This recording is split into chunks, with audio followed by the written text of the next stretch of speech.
Yeah, what's good, yo? Welcome to another episode, special episode of Real Talk.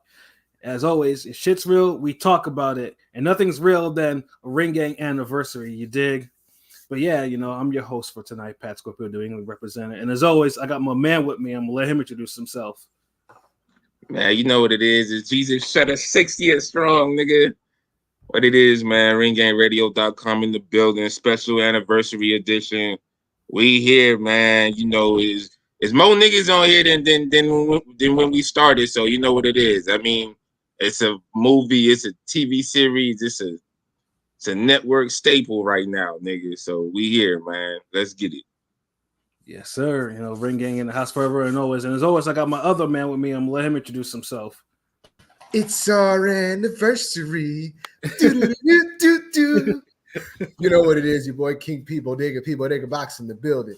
Ring Gang Radio, special anniversary edition. Let's get it. Nobody's banned because we all coming in to celebrate. So everybody can come in, even the derelicts and those motherfuckers. They can come in. Just don't act up. Because we for the community. But yo, I also got my other man with me. I'm gonna let him introduce himself. Hey, what's fly? It's Conscious Pilot, the West Coast Avenger, #1 contender, preparing for liftoff. All black because we're killing this shit. Let's get it. Ring Gang Radio. Yes, sir. Definitely like that remix, like all black everything, man. That's what it is, man. He stays elevating and elevated above the clouds, you dig. And last but certainly not least, I got my other man with me. I'm gonna let him introduce himself. Yeah, when you an originator, you give birth to imitators. You already know who the fuck it is, nigga. Ring Gang, nigga. 6 years, nigga. I remember I was just telling my mom, I'm like, I remember when it was just me, Shuttleworth, and Pat just talking shit, nigga, on movies, random shit, once a month. It wasn't even every week. It was like once a month type of shit. Yeah, like shit evolved. Like this whole shit, like this whole Ring Gang, like if like there's so many twists and turns to this Ring Gang journey. Like it's shit's crazy. Like But hold on, he said once a nigga, we was every week. You was like once a month. Yeah. That's when you and PJ were like alternating. Yeah. Oh, that's true. That's true. Yeah, because y'all niggas had the eye test shit. Yeah. But then it's like when we do a music episode or we do a boxer that you was getting like you was familiar with, then you would jump on it, and then it's like we all be just talking shit. Mm-hmm. Yeah, it's a living, breathing organism. That's all I can say, nigga. Yeah, facts. Salute to Chris Brand. Salute, brothers. Keep rocking this. Salute, Chris. Hey, what up, Chris? What it do? Salute. Y'all niggas in here early. Yeah. Let's get it. We chilling, trying to get more people in here. Yeah, first things first, though. Definitely gotta play the theme song. Ring Gang, take it over. So let me get that ready to play. Let y'all niggas creep in while we vibe to the full intro. Right. Y'all niggas always hear it abbreviated and shit. But yeah, make your name present when y'all come in the chat, man. Holla. Let us know what's good, bro. We might need to use this shit for the Who Watched Who, nigga. Cause I know who won this one, nigga. I don't know about that, nigga. The GOAT artist is back. I swear he never left. Get your mind right or get hit with the left. We running shit now, give a fuck about next. Ring Gang taking over, that's a promise, not a threat. Top 5 is back, I swear he never left. Get your mind right or get hit with the left. We running shit now, give a fuck about next. Ring Gang taking over, that's a promise, not a threat. Looking at my watch, it's like Medusa's eyes, nigga. I heard he think he gobble, bitch, I crucified niggas. If a nigga try to rob, that's a suicide mission. Started with a job, now we own a damn district. Started with a scale, now it's scales on my shoes. Pray I never fail, money swell like balloons. Ain't never been to jail, put a bail for the crew. Young nigga top 5, you can tell how I move. My mama was a fighter, my uncle was a shooter. Slide with Glocks when I maneuver, it ain't even when I pull up. Got a bitch from out of state, all she give is face. She say she miss Rome, so I put her on a plane. Ring Gang a damn click, all you hoes can suck a dick. Used to live in private, now they pirate all my shit. I swear I'm used to violence, so I'm wildin' on this bitch. Gangsters moving silence, got no license but legit. Smoking good gas, got excited. exotic in my wood. My bitch thinking bad and give head really good. I'm a Southside nigga, swear I do it for the hood. I got a strong case of the wish a nigga would. The GOAT artist is back, I swear he never left. Get your mind right or get hit with the left. We running shit now, give a fuck about next. Ring gang taking over, that's a promise, not a threat. Top 5 is back, I swear he never left. Get your mind right or get hit with the left. We running shit now, give a fuck about next. Ring gang taking over, that's a promise, not a threat. Uppercut season off top, you stop breathing. Send shots that heat seeking, get popped, you start reaching. The ops get caught leaking, the block get hot beefing. I transcend the melodramatic with no static. Word acrobatic, I'm higher than addicts. Street fighting like Saget, with more soul than Gladys. Tupac in a business suit, plus a savage, overflowing in drip and custom fabrics. Way above average. Ball like the Mavericks. Take your mom and your girl and make a thought sandwich. Act a fool with the tool, play pool with the planets. Light skin with the wind. Mommy think I speak Spanish. I smack a nigga up if he getting too managed. Magic with the hands, I can make your chin vanish like a Trinidad hook. That's guaranteed damage. I signed myself and let God manage. He gave me a crew that niggas couldn't challenge. Ring gang forever, so you understand it. Name a squad that's more live. My niggas is worldwide, on point like a nosedive. I just seen your whole slide. The GOAT artist is back, I swear he never left. Get your mind right or get hit with the left. We running shit now, give a fuck about next. Ring gang taking over, that's a promise, not a threat. Top 5 is back, I swear he never left. Get your mind right or get hit with the left. We running shit now, give a fuck about next. Ring gang taking over, that's a promise, not a threat. Yes. Ring gang. Take over. Big bro.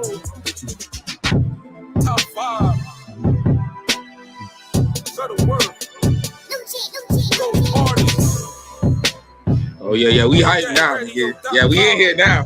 Yeah, that's the kind of message I heard the full version of this. Like nigga, this that anthem. Yeah. We everywhere, nigga. UK.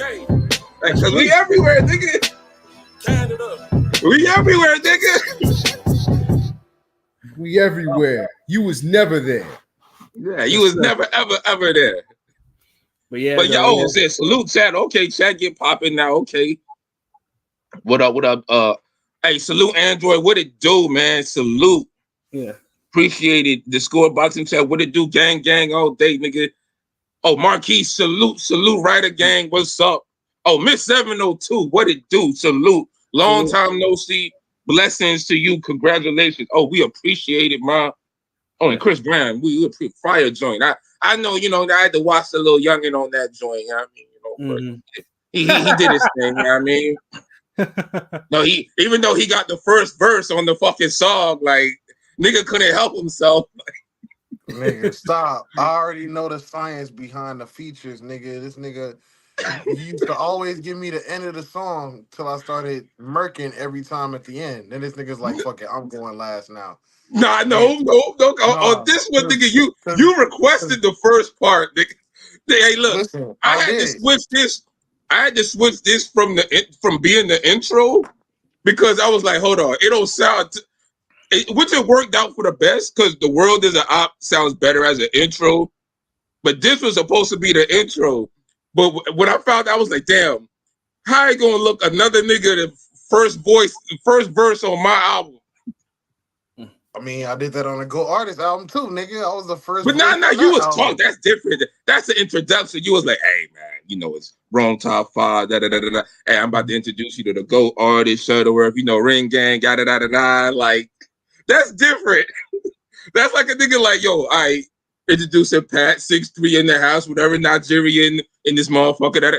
That's different than a motherfucker saying, all right, hold on, hey Pat, move. Hey, you just start rapping about yourself.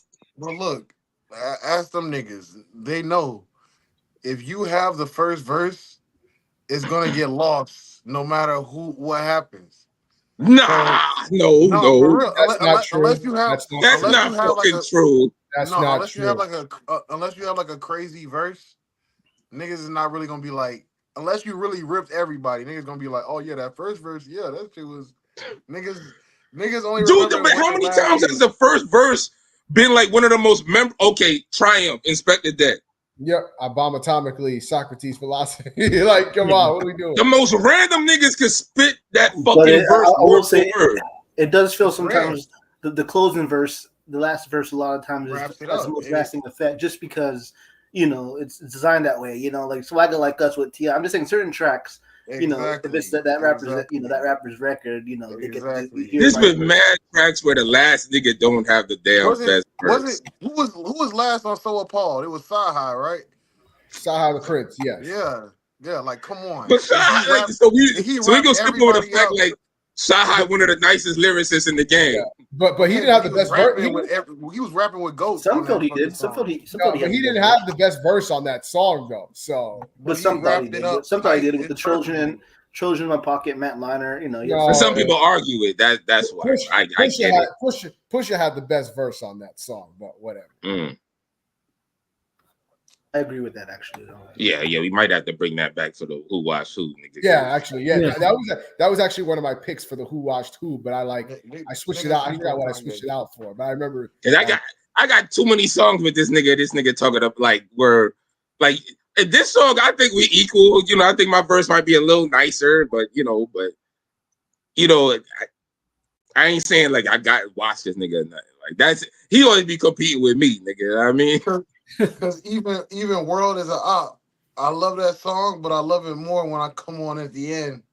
Because you was flowing on that shit. Like I felt like, see, because you know what it is? It's the musical contrast. Like it's like two different songs. Yeah, like we switch because even in the beginning, it's like niggas like the world is out, fuck you, nigga.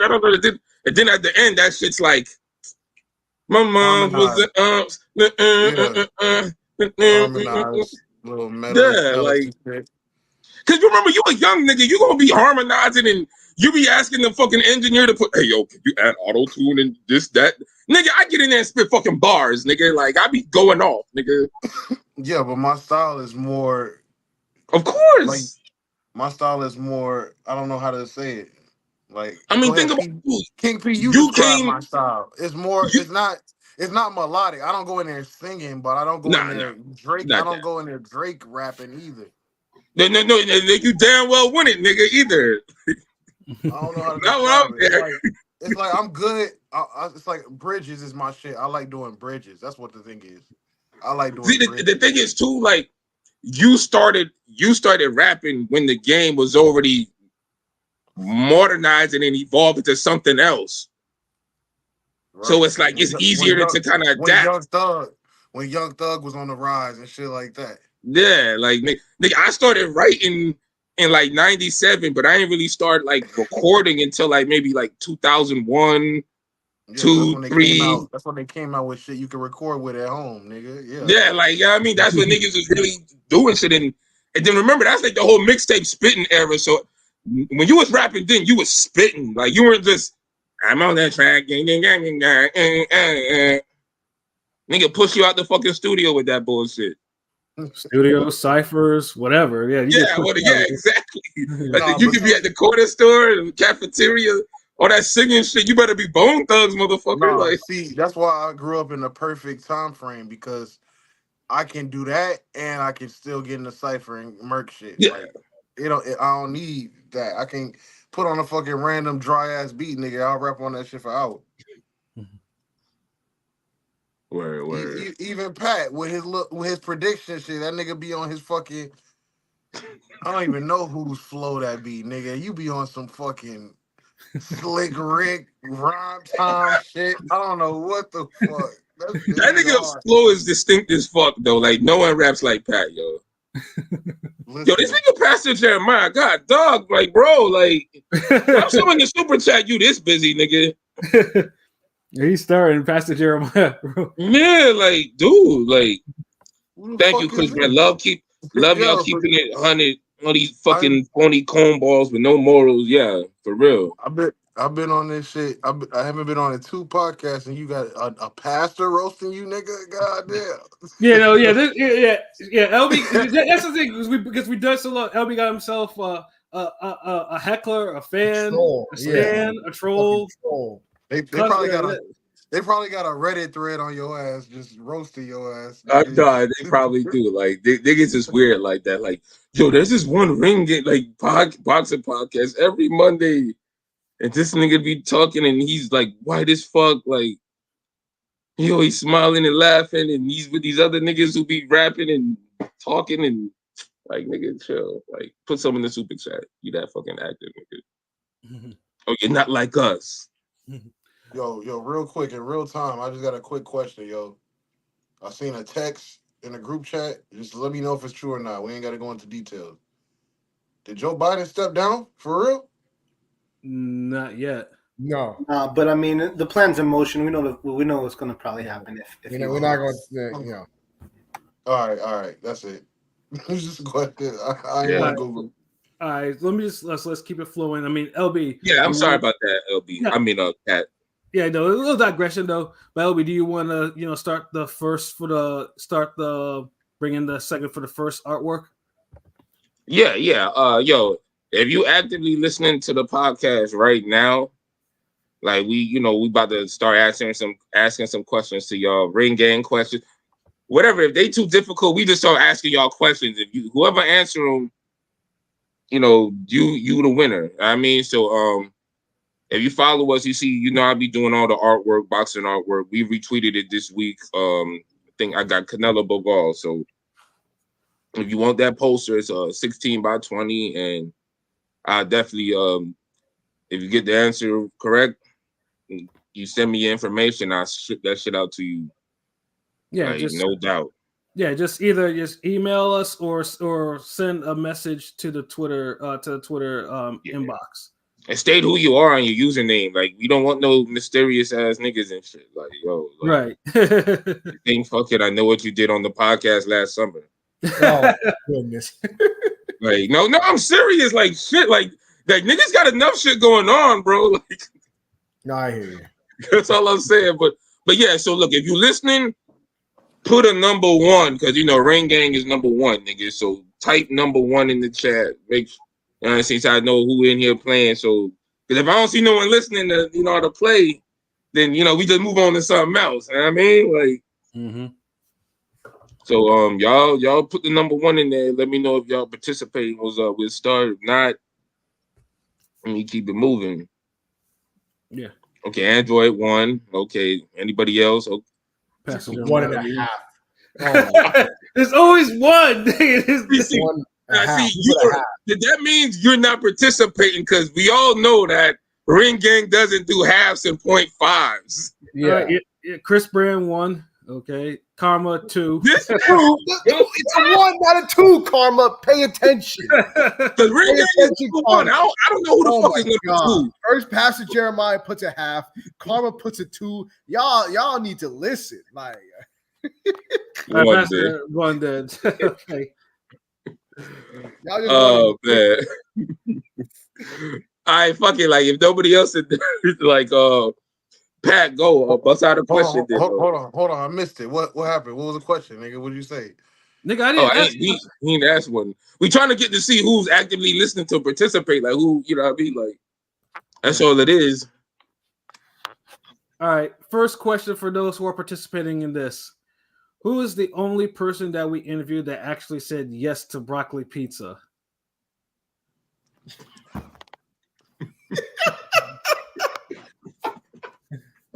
Trash. Yeah, who said yes to that trash? That shit was disgusting. I mean, like, we know the answer because we asked like we interviewed like 6 motherfuckers. Like, niggas do anything to make weight. And let me. And I'll make sure I put the question in there too. Johnny Jones. Johnny Jones. Who the fuck said Johnny Jones? Oh my God. And Oh, shit. Android said Johnny Rice. Damn, Android. Like, come on. No, it's not him. It's a good guess. Close, though. Close. Chris Brand Oh, said that is Denzel a Bentley. nigga we interviewed. Good job. That is Denzel Bentley. No, it's Blue Nose. Nope. Damn, like y'all niggas. Oh shit, damn, like nah. This motherfucker. Octavio Ramirez. Yo, respectfully, who is that? Who is this nigga? Like, I mean, shout out to Blue Nose Lopez and Denzel Bentley. Who are these niggas? Ammo Williams. Ammo. No, not ammo. And get ammo on yet. Hopefully. Y'all, wow, like y'all missing like, and this claim Android was so close. He was. Deshaun Williams. No, he's trolling now. That gotta be like sound like a football player, like a running back name or some shit. Ammo Williams, that sound like the first pick in motherfucking fantasy draft this year, nigga. Now, shout out to Ammo. Shout out to Ammo. I mean, he wasn't on the podcast, but I interviewed him when I went to Florida to cover the. Hey, we it doesn't matter even if we have him on here or if we interview him on site. That's still an interview because trust me, we have plenty of them. I was not asking him what his fucking favorite pizza toppings were. Pause. that was not the time for that. I mean, nigga, that's like a ring gang staple question, nigga. You'd be like, "Yo, before you go, rug me on pizza." Nigga, he just had a fight. Nigga, he just had a fight. He not thinking about pizza at this time, and his manager probably would have Jazzy Jeff me if I would have asked him that stupid question. Especially some goddamn broccoli on the pizza. Do y'all give up? Like that's it? Like no one's like they gave up. They gave up. Too much time. All right, too much time. All right, I'll move on to the next question then. Hold on, we ain't gonna tell the answer. Oh yeah, we can. All right. So, yeah, all right, yeah. So yeah, so they know. So the person is Jeremiah Dreamland Milton. He is the only one that actually wanted. That actually was like, yeah, and he was cool. That's why I realized he was a real one. You know, because he was there. Yeah, that's what made you realize. Nigga, stop. Nigga, not all the real shit this nigga was saying the whole 2 hour interview. Yeah, you Jeremiah Dreamland broccoli Milton on some fucking pizza. Because I remember his words. He was like, I'm like a damn Ninja Turtle. Like I eat everything on the pizza, like broccoli. Yeah, he mentioned pineapple. He mentioned pineapple as well. Yeah. So. Yeah, no. I knew it was a heavyweight that had been on the TR class. He was our second interview, and shout out to Johnny Rice for being our first, but he put us on to Dreamland Milton. Mm-hmm. We definitely got to have him back on here. I believe he does have a fight coming up. Denzel Bentley has a fight coming up, and I know Blue Nose. Shout out to Blue Nose for being active and getting back on the winning side of things, because I know they be fucking trying this dude like shit. He had a tough fight on Pro Box against a undefeated prospect. It was a tough fight, good fight too. Yeah, good fight. Yeah, no, but they real good fight. All right, I got this. I got the second question up, and I'm gonna put it in the chat. Name a fight that everyone in Ring Gang predicted wrong. There's a bunch of these, but if you was rocking with us for a while, like there's a real easy one that you could say like that, and you would be correct, and it'd be easy. Like, I don't think we. Now, is this all like how many? Any era of Ring Gang. That's what it like. That's what there's multiple. Like, there's multiple, but I know. Now, me and Pat knows the one I'm talking about. Me and Pat picked Android. I don't think anybody predicted Ryan to beat Haney. I think we all did get that one wrong. Okay, that is one. Yeah. No, Spencer Crawford. Yeah. No, Spencer Crawford. Definitely not, because we had two. I predicted Ryan. I picked Ryan. Me too. I picked Crawford. I picked Crawford. In that Wait, Rome, you picked Ryan? I don't remember you picking Ryan. No, he did. Okay. He did. But this guy picked Crawford and let y'all niggas know early that was Crawford. So hold on, so that's a wrong answer then. I picked Butter versus So Android, that's incorrect then. Canelo versus Kovalev. No. Yeah, no. Only I Shutterworth think only was wrong Shutter. with that fight. He said only I picked that fight. Yeah. I know I would. I fucking hate Canelo. I be picking everybody against this nigga. Yeah. Yeah, you do. And that's the problem. You always pick against Canelo, and then and then the times where, you know what? I'm not even gonna say nothing because I'm not. I remember because the Bivol, but at least I set it up with like, yo, Bivol. I was like Canelo and Katie Taylor are both fighting. Okay, one of them niggas is gonna fucking get that shit wrong. All right, let's see. Joshua versus Ruiz. Who picked Ruiz? Hell, nobody, nigga. That is one.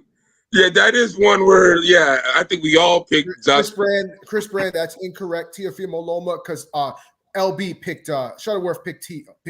Of course he did. Well, that was before me, but I picked Tio, but that was before my era. Tim Zhu versus Fundora. I think we wait. I think we all picked Zoo. Are you sure? Because Rome be on some, we all picked. No, we all.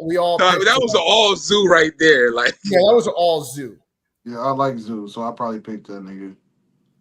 Yeah, so because Roman Pilot be the random, like, hold on, against the grain, and that should be hitting sometimes. Yeah, I mean, I've been to Solo Dolo a couple times, but I ain't to them. Yeah, but no, Joshua. I know how that. I used to be that one too, bro.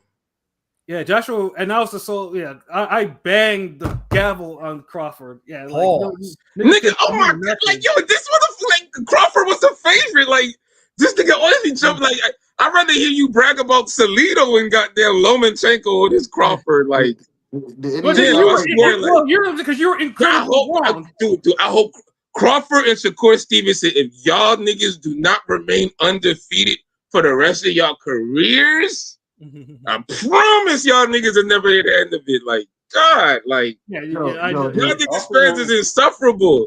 Crawford, any of y'all pick Wilder to lose his last two? Yes, LB. Both of them? Yes. Yeah. Damn. Shutterworth picked both those. I remember those. And honestly, so hold on, who got this right? Pastor Jeremiah got this right? No, it looks like Android said. What did Android say? Joshua Ruiz? Joshua Ruiz, yeah. Yeah, I know we all picked Ruiz. Yeah, I mean, we all picked Joshua because I remember. Man, hook it up with Android, because Android, come on, Android's a day one. You know what I'm saying? Like, Yo, this is for anybody. Like, if he got it, he got it. Hold on. No, because I'm remembering, No, hold up. Here's the thing. We're getting answers from different times when there were different iterations of Ring Gang. That's why I'm trying to not get down a timeline where it's like all of us or like what, I don't know. It's because we know who was like if Pat sees the answer that I put there, that's like the earliest answer you could give. Then everything else after that is like fair game, like, because it come and goes. Like, we can't. It's like we know who was on that episode, right? Yeah, and even though we've done this weekly. Yeah, and in this particular case, the answer that was on there was Wild Fury 1. Yeah, because that's the one you. Because me, Rome, and Pat picked Wilder to beat Fury. Well, actually, that was a draw though. So yeah, everybody would have gotten that wrong unless you picked the draw. Yeah, but we if you just go back to late 2018, like, it wasn't supposed to happen like that, bro. Listen, on we felt like we lost, not like a draw. All of our argument on that pod was, this nigga was just on coke last week. He's not gonna beat this nigga that just knocked out 25 niggas in a row consecutive weekly. Like, that was our argument. It's like, this nigga Wilder's been fighting for like 10 years straight every week, knocking niggas out. And Fury was just on coke, man. There's no way this nigga's gonna win. Yeah, because that fight, P came up to my neck. It was we saw that shit in the theater, and that shit, the whole theater was just like, oh shit, like the theater whole. That was a crazy fight. That was the hype for that fight was ridiculous, honestly. Yeah, like the whole theater kind of like it just like fucking went crazy when fucking Wilder dropped him for the second time, and niggas thought that shit was done. I'm not gonna Because lie. when Fury get dropped, that shit is like larger than life. Low key, Wilder losing those fights and drawing like kind of like slow boxing's progression. That's what I could agree with that. I feel like if he would have kept on going and just knocking niggas out for another year and a half, 2 years, and then retired gracefully, like boxing will be on fire. Niggas will be looking for the next Wilder. It just sucks we never got Joshua versus Wilder. So, but I think we would have got that if he would have just kept, like Rome said, just kept knocking niggas out, fighting. The pressure would have just got there, and he would have never just brought Fury back to life. If he would have took Fury serious the first time and just went all balls to the wall against him, it would have been straight. No, he took him seriously. He took him serious. He just no. Look, remember, you got to, because I honestly re-listened to that preview episode of the Wilder Fury one, and I listened to the recap and what we were saying. It was a hilarious episode because the way we were so confident about Wilder the first fight, and then how we sounded on the recap was like night and day. We're like disgusted. Niggas is like, oh my God, how this motherfucker even got this far? But the whole thing is Wilder lost that fight in the gym. He took the nigga serious, but he lost that in the gym. Like all the fundamentals and shit. Like that lost that in the gym. Like fucking if Breland wasn't in that nigga corner up into that fight, he would have probably got a loss on that shit. And then he tried to change too much of the formula after he draw, and it fucked up his whole shit. He got rid of Breland. Breland was gone. Yeah, that's when them L's accumulated. No, exactly, because he stopped everything that got him to the point that he was at just because he drawed against a nigga. Like, come on, nigga. He cut Breland after the second fight because threw the towel in. Yeah, no, Breland was in the second fight. Yeah, but Breland was the one who actually cared about him, and then he got the shit being out of him in the third fight, and then the gimmick with Hellenius, and then got the shit being out of him again in the next two fights. Yeah, he's just kind of a shell of himself. Yeah. But yeah, so Android. He got the first one. So I guess Android, if you, we still doing the rest of the questions, but Android, he did get. Yeah, he could do. You can ask a few more. Like, it's whatever. I got that fucking NOA Fulton poster, 16 by 20. Like, which one of y'all niggas want that one? Yeah, we can say that till later. Like, it can be later. Y'all can get into something else. We just vibing. I mean, however y'all want to do this. So Android, just send a message to us, either Twitter, DM, or email. No, that was me. No, that was me who got the what you got right, dude. Like, no, you didn't get none of them right. No. Yeah, so Android. Because that's the thing. Because even Android had Joshua Ruiz before you put Fundora Zoo. Yeah, shouts out Android. Yeah, so Android. Fury Usyk. Who? Anybody picked Usyk on that? I picked Usyk. Oh, okay, yes. I definitely remember Pilot picked Usyk. Okay, so I'm sure I picked Usyk too, because you know me, I'm not a believer in Fury. I know I picked Usyk. I even bet on him too. So So Andrew, just send us a message in the Twitter chat or email or whatever those with your info, and Shutterworth will send you the first artwork. But there's still a chance to win another one, and we'll do that later on in the episode. So pretty much the next segment is basically the origins of Ring Gang for joining or creating Ring Gang, and that's the multi-layered because there's a lot of shit behind that and some drama, but and we'll get too specific on the drama, but like I said, but originally about that shit. No, I don't mind. We can listen. I don't mind. Listen, I low key forgot about all that shit. If you want to listen, I don't care if y'all want to let the chopper sing. We can let the chopper sing. Deontay Jones, what it do? Yo, what's up, guys? So glad to hear from y'all live. Congrats to y'all. Glad you guys are here. We appreciate it. We glad you here early, a little bit early too. Like, we appreciate it. No football talk though. Yeah, I'm not gonna let the chopper sing that much, but I'm just gonna because basically I can sum it up. Like so basically, they started back in 2018, right? Pretty much like the first incarnation of Ring Gang, there was more early 2018. You gotta, because remember, 2018 was like packed full of shit. You gotta say, like early spring of 2018. Because if I remember correctly, the first podcast we did around that was Heard versus Laura. Was it Laura? Oh yeah, it was Laura. It's on this. Honestly, like I forgot to do that, and honestly, because I've been busy today, I meant to actually take the Ring Gang SoundCloud and have y'all tweet that first episode, which had the original incarnation of Ring Gang Radio, and it might have been like maybe 13 of us. Heard versus Laura was April 7, 2018. I do remember it was April. Yeah. I remember the fight. Yeah, that fight was definitely a Heard fight. And like I said, it was different too because number one, we did it. It wasn't live. We recorded it during the afternoon, like so it was. Yeah, and it was short too. If I'm not, it wasn't.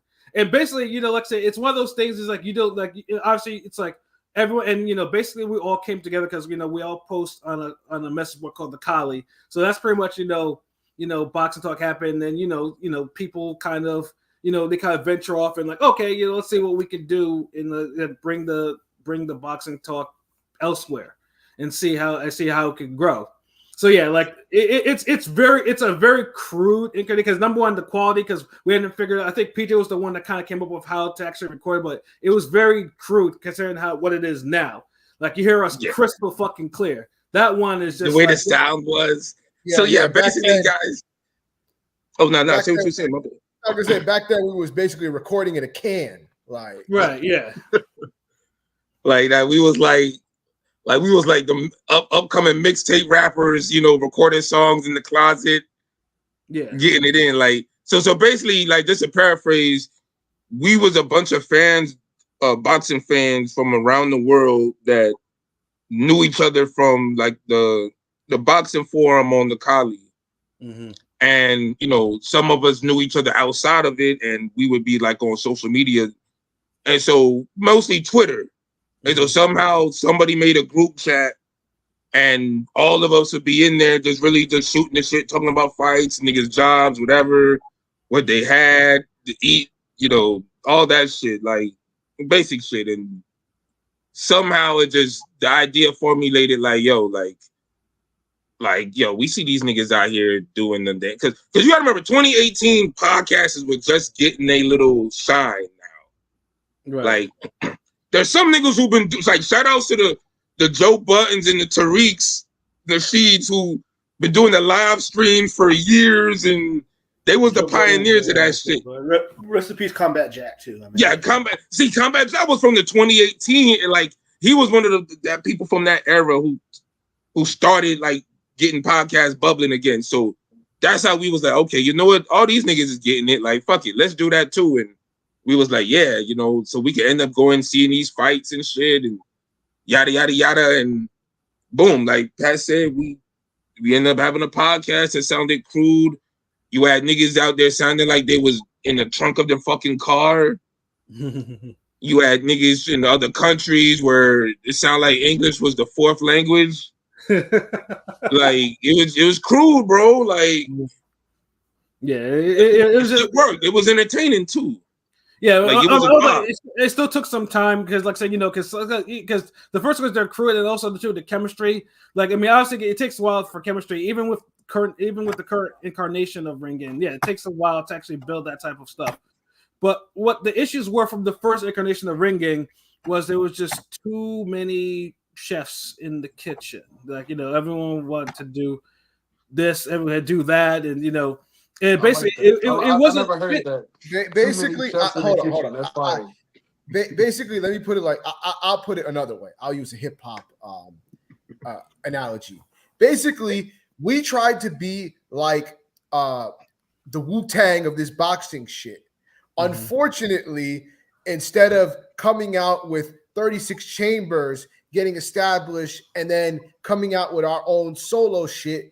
Some people wanted to release Tikal and Cuban Links and before the fucking album. Yeah. I promise that used to be the analogy said in the chat. Niggas like, yo, we gotta do the group album first, man. Like, we gotta get that solidified. Gotta have the foundation strong. But niggas is like, nah, man. We need this deck album. Nah. Yeah, we need that Iron Man. They wanted to release We Iron need Man. the Iron Man. Like, and it's They like, wanted no, nigga. Iron Man before 36 Chambers. And it was. Yeah. So and basically, like I said, and fun things too. This thing still got done. Like a website got built, the IG, the Twitter, they got built, the Gmail got built, the SoundCloud got built. Like things, even as things were kind of, we were trying to figure, trying to figure out, things were getting created. You know what I'm saying? But the thing is too, like, we bust on the scene, pause, like. And we was already getting like early clout, getting like making moves, like the tweets and Marquise is probably, I think, was one of the first people to kind of co-sign, because I remember he was one of the first person to actually follow us too. Shout out to Marquise, like I still remember that. And so it's like we saw how and then back then I was doing the boxing artwork like crazy, and nobody was really still nobody really doing that shit like me, nigga. Like, I just don't do it as often, like, you know what I mean? But and then also me and LB, we had our own YouTube channels. Like we we talk about OG stuff, like the boxing, boxing, YouTube, social media, stuff like that. Like me and LB were at the forefront of that shit when there was only a handful of niggas doing it. Like back in the 2010s, I got Google checks before they put all that shit in. The stuff you have to do to even get paid now. See, I was the one breaking down fights in slow motion, having the hip hop instrumentals behind it, and all that shit. Like, a lot of that shit transitioned to Ring Gang. That's why when you see the uploaded episodes, and I'm always shouting out Clan Arky, because that was like one of the original producers that I met off the Kali, and he from the UK, and we always been collabing since. And it's like, his beats are so soulful and dope. I could just I come home from work and just play them shits. Nigga email me some hits. I just play them shits. And I was like, you know what? I read the chat and niggas having boxing discussions, but I'm listening to the beat and I'm like, nigga, fuck that. If we talk about boxing, just have these beats playing and niggas are vibe. Right. And in my case, mine was just me talking, but everyone always pointed to this painting I have above me, because it was always there. This nigga Pat with the same fucking, that nigga been in the same studio like the whole career. Like, yeah, they could put a different logo up. Yeah. Well, like I said, like we were out there, like I said, because like the only difference with my channel is I just did it for fun. I wasn't really trying to build it, but then it was just something like, okay, Google sends me $100 every now and then. Cool, so that's why I continued to do it. But I mean, I was building up my real life, which is like why I do Ring Gang now, because my real life in terms of what I do get money is kind of gives me a reason I can I make it survive myself. But you got to have something that you're something that you do for money, something you're passionate about, because that's how you kind of get how you defeat the goal of adulting. You got to have both things. But yeah, no, like they feed into each other. Yeah, so like I said, we had a lot of chefs in the kitchen, and when you have lots of eventually things, some people are like, okay, we're not doing this, we're not doing that, and then sometimes you get a little petty arguments, and full blown arguments, and it wasn't. Sooner or later, that chat kind of turned unpleasant, and then it kind of split into different chat. And then we had whole different chats. And then everybody was like, well, I can't say everybody would. There'd be certain people sneak dissing and having subliminals, and it's such a crazy world, because I was I listened to y'all passwords, all types of shit. I listened to y'all like when y'all maybe when y'all started off to that Raven stuff, or that Raven. Yeah. Some of us was on other labels. It's ironic because Pat, I was. You remember the day you had to change the password on them niggas? Rome, shut up, Rome. Yeah, but I was on another label. Hold on, one at a time. Hold on, my bad. One at a time. Like pilot finish and then roll. It's ironic because I used to talk to that. I'm not going to say his name. Tramp side. I used to talk to him like on Madden League, Collie Madden leagues. Before he even got with y'all. So it's just kind of. It's like a small world, just how I used to talk to him about boxing, and then he kind of left the Madden leagues and did his own thing with y'all, and I know all the shit spilled out, but it's just kind of crazy how the world works. That's all. It's a small world, yo. This shit only got a few billion niggas in it. You gonna run into a nigga once or twice. Especially the boxing community. What I've learned is that the boxing community is so small. Like it's a small niche. Yeah, it's so everybody interconnected. It's so fucking connected somehow. I don't know how. Especially And there's super layers fans. within the boxing niche. Mm-hmm. Right. So yeah, and then when you have basically that split it, and some of us were actually doing both. Like, yeah, I remember. I remember that when they both split because since I was cool with both sides, things happened like that. So basically, it was like I was doing both. It's like the Rockefeller split up. Yeah. Like some niggas went with Dame, some niggas. Well, hold on. But the thing is, I will say this because I was I honestly, and I'm gonna be completely honest. I'll say my heart because I wasn't on the whole behind the scenes thing. I just wanted to fucking just talk boxing. So like I wasn't like privy to all the inner workings. Like so, I didn't even know what happened. All somebody, I'm not gonna say his name, came and told me, "Oh, this is dead. We're not doing this anymore. I got something else. Come with me and we'll talk boxing there." I didn't realize that this was still going on until I learned that Pat was still doing this. And I'm like, wait, what the fuck? Like, I was kind of dude, like, what the fuck is going on? Like, yeah, niggas started poaching inside of because when you got to look at Ring Gang was like a creative hub of different boxing minds and personalities. Mm-hmm. So we was all supposed to be set up like a boot camp clique, Wu-Tang Clan type of hybrid shit. But then you had niggas, you had RZAs, and then you had Power, then you had whoever else running shit. Like niggas started poaching different little groups within the group and saying, all right, let's make a Cuban Link album, let's make a Wu Block album. It's saying certain shit is dead while niggas are legit putting money, building sites and and building shit. And this was me because eventually, because like I said, Ring Gang almost kind of went the way, like like the entity itself, like let's just say after that, it wasn't being used in the way it was supposed to be used, So, but I mean, to me, I was like, yo, there's potential in this. So I mean, I asked us like, yo, like, I mean, if you guys ain't fucking with this more, I'll just take over the whole IP on it, like, and and then LB was the one who's right. He rocked me. It's like, yeah, like let's do this. Like LB was the one who's like, yeah, dude. Once my pops gave me the $20 to damn do the fucking the domain name back in April, because that's another thing too. Like these niggas was so fucking rushed and pressured. Like they wanted to drop the podcast so fast. I'm like, yo, chill. Let me get the domain name before anybody steal this shit. Right. Because that's what's going to legitimize us so we could go to fights. Because if not, you got to do it. It's a harder route.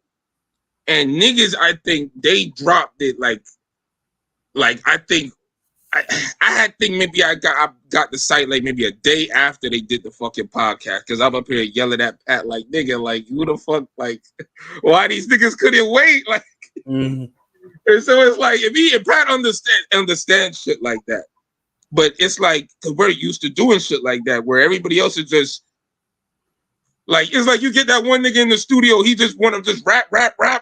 And you're like, yo, bro, chill. That's the bridge. That's Rome part, right? You rapping over the chorus, nigga. Like, what the fuck you doing? Chill, nigga. Like that's how niggas was acting. So you had a lot of that shit going, like all these fucking chefs in the kitchen, my nigga. Yeah, so like the original incarnation. So that after that one, it was me, LB, and PJ. Like those were we were like the three on that one. Because PJ was like the mediator, referee of the group. Like when niggas would get into arguments, PJ would damn be like Skype up, and these niggas be midday arguing like, oh, this, that. Honestly, it was the Twitter Spaces before Twitter Spaces. Facts. It was Clubhouse before Clubhouse, but I wasn't on everyone, but I ain't gonna say Clubhouse because I know Clubhouse, y'all niggas be like straight up snitching on yourselves, like like y'all literally be like, yeah, so y'all be sounding like a damn Benny the Butcher verse on that motherfucker, the scripted as hell, like.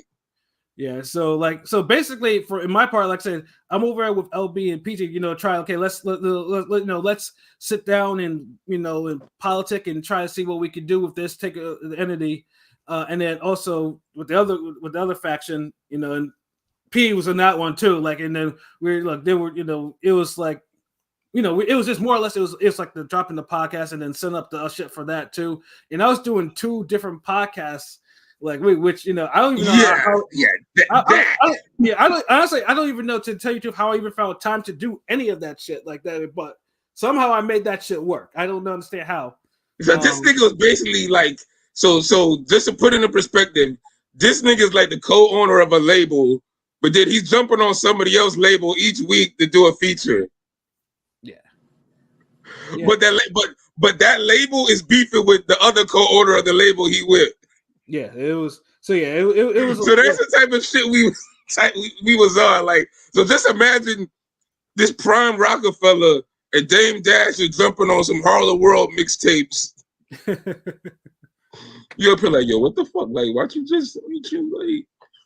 But it's cool because Pat like was cool. It's not like Pat was dissing or nothing. Like, it was just nigga just wanted to fucking talk boxing, and everybody was on some drama, competitive shit.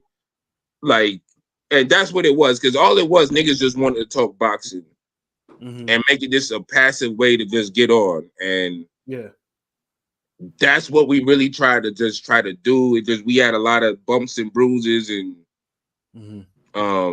miscommunication and all types of shit. Like drama shit. Like I said, and like I said, I got all of it. Like that's why I'm just like. So Pat used to be a mediator, because sometimes like somebody would say something on the message board and I'll respond on Twitter, and then Roma just laugh at it and he'll retweet it.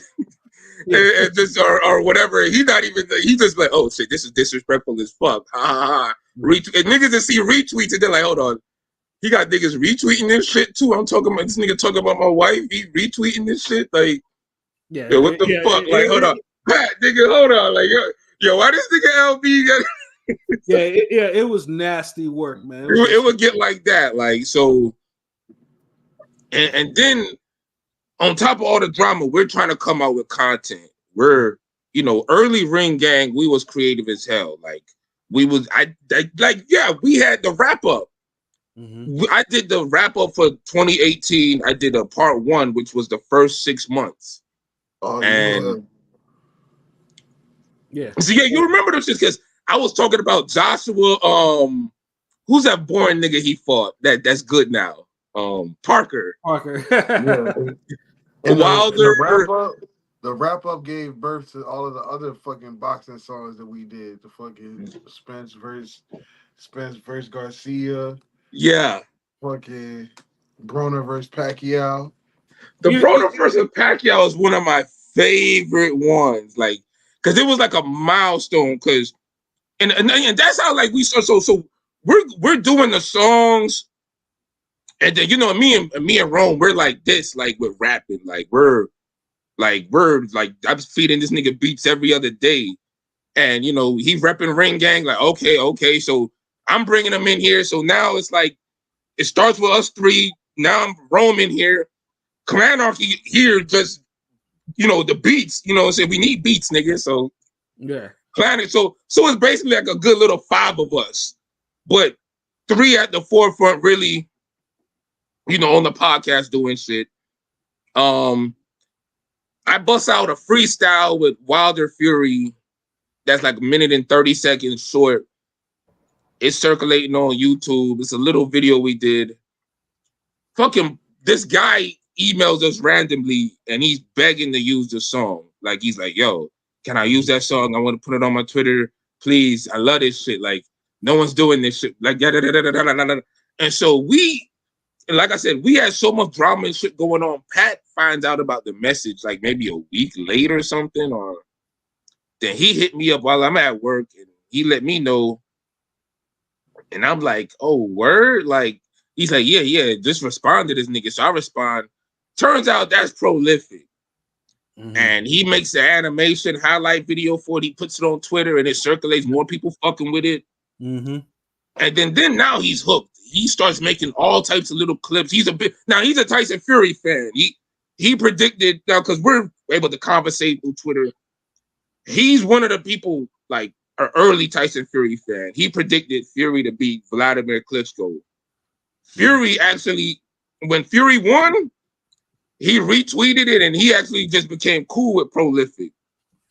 Mm-hmm. He even went to Prolific's like city, his town in the UK, and Prolific missed it only because he had to have the birth of one of his kids, I believe. Yeah. So that's how crazy this shit is. So they used to conversate. And so I did the wrap up part 2 in December.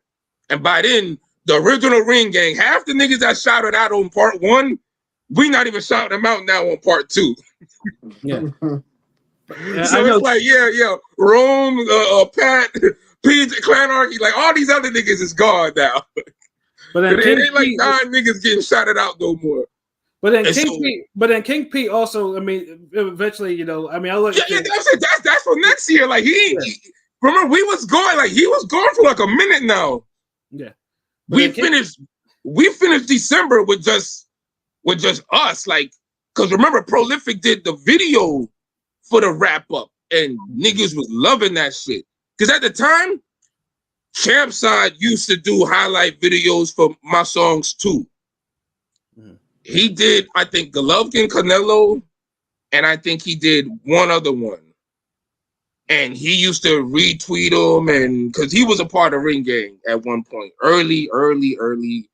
Like, this ain't no cap. This Pat to tell you, like. But after that, like, Prolific kind of transitioned as that dude, and we went into 2019 on some like, okay, it's still the 4 of us. We don't know if Prolific with us all the way, but I remember he was telling me like, yo, man, like I'm loving doing this damn Ring Gang shit, the highlight videos, because at the time, this nigga was taking the little mixtape songs me and Rome was recording, and he's now making videos. Me and Rome, we used to be damn making shorts and clips and be freestyling, be in the staircases and the handball courts, all that shit, rapping, making videos. So he was doing all shit like that. So I sent him money one time. Like, I was like, yo, man, just good looking out, man. Just appreciate that shit. My pops was like, yo, send that nigga something. So when it came time for Broner Pacquiao 2019, I knew that shit was special. We was gonna have a great year because me and Rome killed that song. Prolific had a great video for it.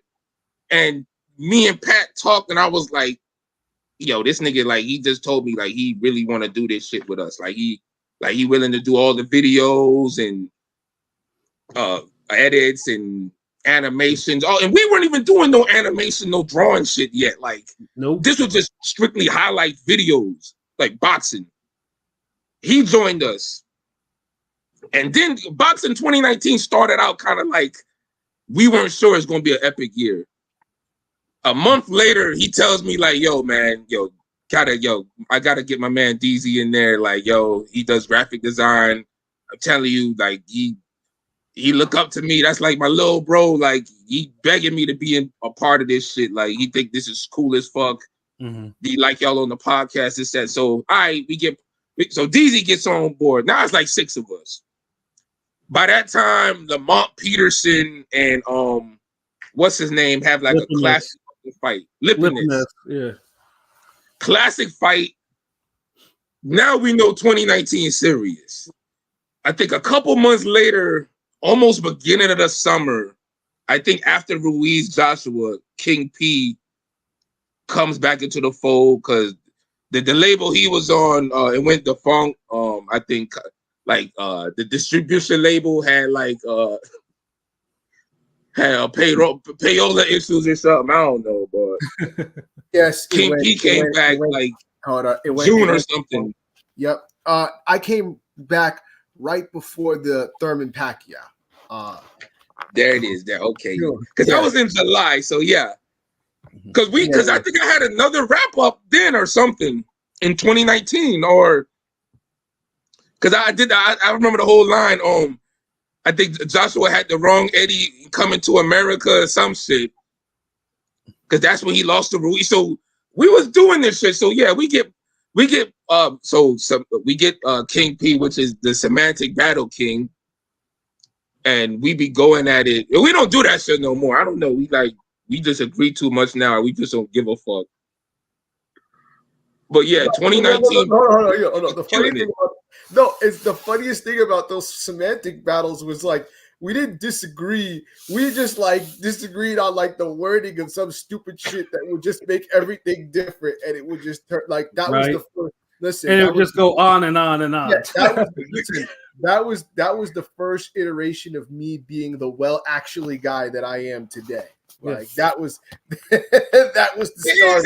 Niggas don't know like Ring Gang is a real platform. Like niggas flourish here. Like y'all heard it yourself. Like we Ring Gang literally birthed the well actually in this nigga. Like and the funny thing too, like I said, like all our incarnations, like I mean, after the original one, it's like even then, like most people were like, okay, like most people hear our stuff now, it's like, oh wow, you guys have chemistry. Like it wasn't just natural. Like I mean, it still took some time. Like things we had to kind of try out, things we had to do. Like because first it was just me and LB doing the cast originally, and then then Rome would hop on every now and then, or PJ, and it was. And then Rome would be on for like the music because the Rome's retro reviews. Yeah, because I remember I started this shit. I didn't even really watch boxing. Yeah.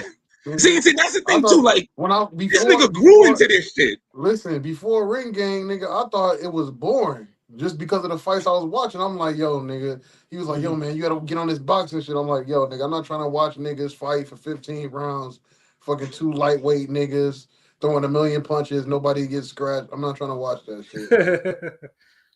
But I don't know. I feel like the way I was introduced to boxing made me look at it like that because I was a little ass kid wanting to watch cartoons, and then my uncle's like, "Nah, nigga, we watching Friday Night Fights," and nobody would get knocked out, and I'm like, "Yo, what the fuck is the purpose of this shit?" Yeah, but now I get it. Now I get the science. Yeah, sometimes with boxing, a new user, a new watcher, or something, you have to grow into it too. Just like we had to grow into a podcast space and actually, try to develop the chemistry. Like, I mean, funny thing is too is like part of what helped the chemistry because, like I said, we posted on a message board, so like the conversations that we'd have on the message board, somehow it translated it over to the podcast. Like I said, it was little bumps and bruises and everything like that. So. Like I said, I mean, even the stuff that like me and LB did before. I mean, it sounds different now. like it definitely because for what it is before. Yeah, I was the swag science. Like if niggas was watching videos back in the day where the guy was damn cutting clips of the boxing videos and slowing them down and commenting and having the beats behind it and breaking down who will win and why and all that shit. Like I was doing that shit. Like so we was already in the mode and all that shit, bro. Like like this just the final evolution of this. Yeah, and then looks like it just started, it just meshed, and then Pilot was the last one, and Pilot was someone who actually listened to us like like in our earlier incarnations of it, and and he was fucking with it. So I think LB, you were the one that approached Pilot, right? No. King P. We had a whole. Remember, we had a whole decision making because first of all, just to say, like after King P got with us, we kept going. 2019 finished out as a classic year. Like we literally was dropping everything. Like we had music, the boxing highlights, everything like on point. I mean, even then I started I started doing the prediction videos on IG when there was like 2 minute limits and stuff like that. So. Yeah, exactly. So 2019 will be an unforgettable year. So we go into 2020. That's when boxing and Ring Gang and everything kind of slowed down. Life happened. Life happened. COVID? No, it's like right before COVID, right? Because around that, because the boxing, I'm the only one who went to a boxing card that whole year, which is like pure, like oh my god. Yeah, and that's the only year I didn't go to a boxing event since like 2009 or 10 or some shit like that. Like it was fucking crazy. Crazy. Yeah. But that was my first event, like I think the fight I was at before, I think was Bartholomew and Mickey Bay, or Tank and Plan on the undercard and shit. But so we get into 2020 and this, the world kind of ends after the Jake Paul's first fight. Tevin Farmer loses his belt. Serrano still knocking bitches out. Like, so 2020 a little different. Go through that year. Pandemic is different. Me and Rome sneaking out the fucking record music in his fucking car. Because we still try to drop music. We up here meeting up at locations to film music videos, the heavy metal joint. Like, so we still try to make shit work. Like, and it's just fucking crazy. Then by the end of the year, like, they're doing the little pandemic fights. But the end of the year in 2020 kind of birthed uppercut season. So that's happening. So when 2021 come, we get ready. 2021, we hit Ring Gang different. Me and Rome hit the studio and we record that goddamn Ring Gang Takeover. I think in January, because we was like, yo, this is going to set the tone for the rest of the year. Like, we taking over. Fuck that. No more pandemic bullshit. Niggas got these damn Trump checks. Nigga, we're like, fuck it. Unemployment. Niggas is like. So I remember that session. Like, nigga rapped that. I rapped my verse on that song. I did that in one take because I was so fucking starved to rap. So by the end of 2021, we get it September. We start doing the animation. We do the All Rats Must Die. R.I.P. Luigi. Because he was somebody that I was close to, big fan of Ring Gang. He died. Matter of fact, so my nigga Jonathan hit me up right before a podcast to tell me, like, yo, you heard he passed? I'm like, motherfuck, like, and we still did the podcast, nigga, because we built different, motherfucker. It don't matter, nigga. So by that time, we got Pilot, and he was the last member, and at that moment, King P stopped getting all the new guy jokes, and they were directed toward Pilot, who brought his own humorous. For about 3.5 years, and they finally stopped. Just about a few months ago. But. Oh shit! So yeah. So that's pretty much how it went. Like, y'all can fill in the gaps, but I just wanted to get the whole flow of time, the timeline flow with that shit. Yeah, and of course the story. Yeah, and of course around that time too for myself. I mean, obviously, like, because I've always wanted to do something that, okay, I could tap into all these fucking fights that I'd be watching. Like, I watched a shitload of fights, old, new, doesn't matter. So I mean, that's what, of course, that birthed the Forgotten Fades. Like, I think it was just a brand conversation that me and LB were having about like fades and shit, because we always talked about fades and Forgotten Fades and shit. Yeah, because you know what it was? I think somebody, maybe it was PJ. Because we used to really have meetings and talk. It used to be me. You'd be like, I'll be like, yo, what's a fight I need to go watch? And you'll be like, yo, go watch blah blah blah versus blah blah blah. Or whatever. Yeah, he's right. Y'all niggas would just name random fights, and I'll be like, damn, that shit was crazy. Like, I think that's how it started. Because then it would translate. Then I'd had a conversation. Because then I'd talk to Patty, be like, yo, I just put Rome on to what's his name? And he's like, oh yeah, word. Because honestly, like, a lot of shit that a lot of people don't understand. That's how the Rome retro review started too.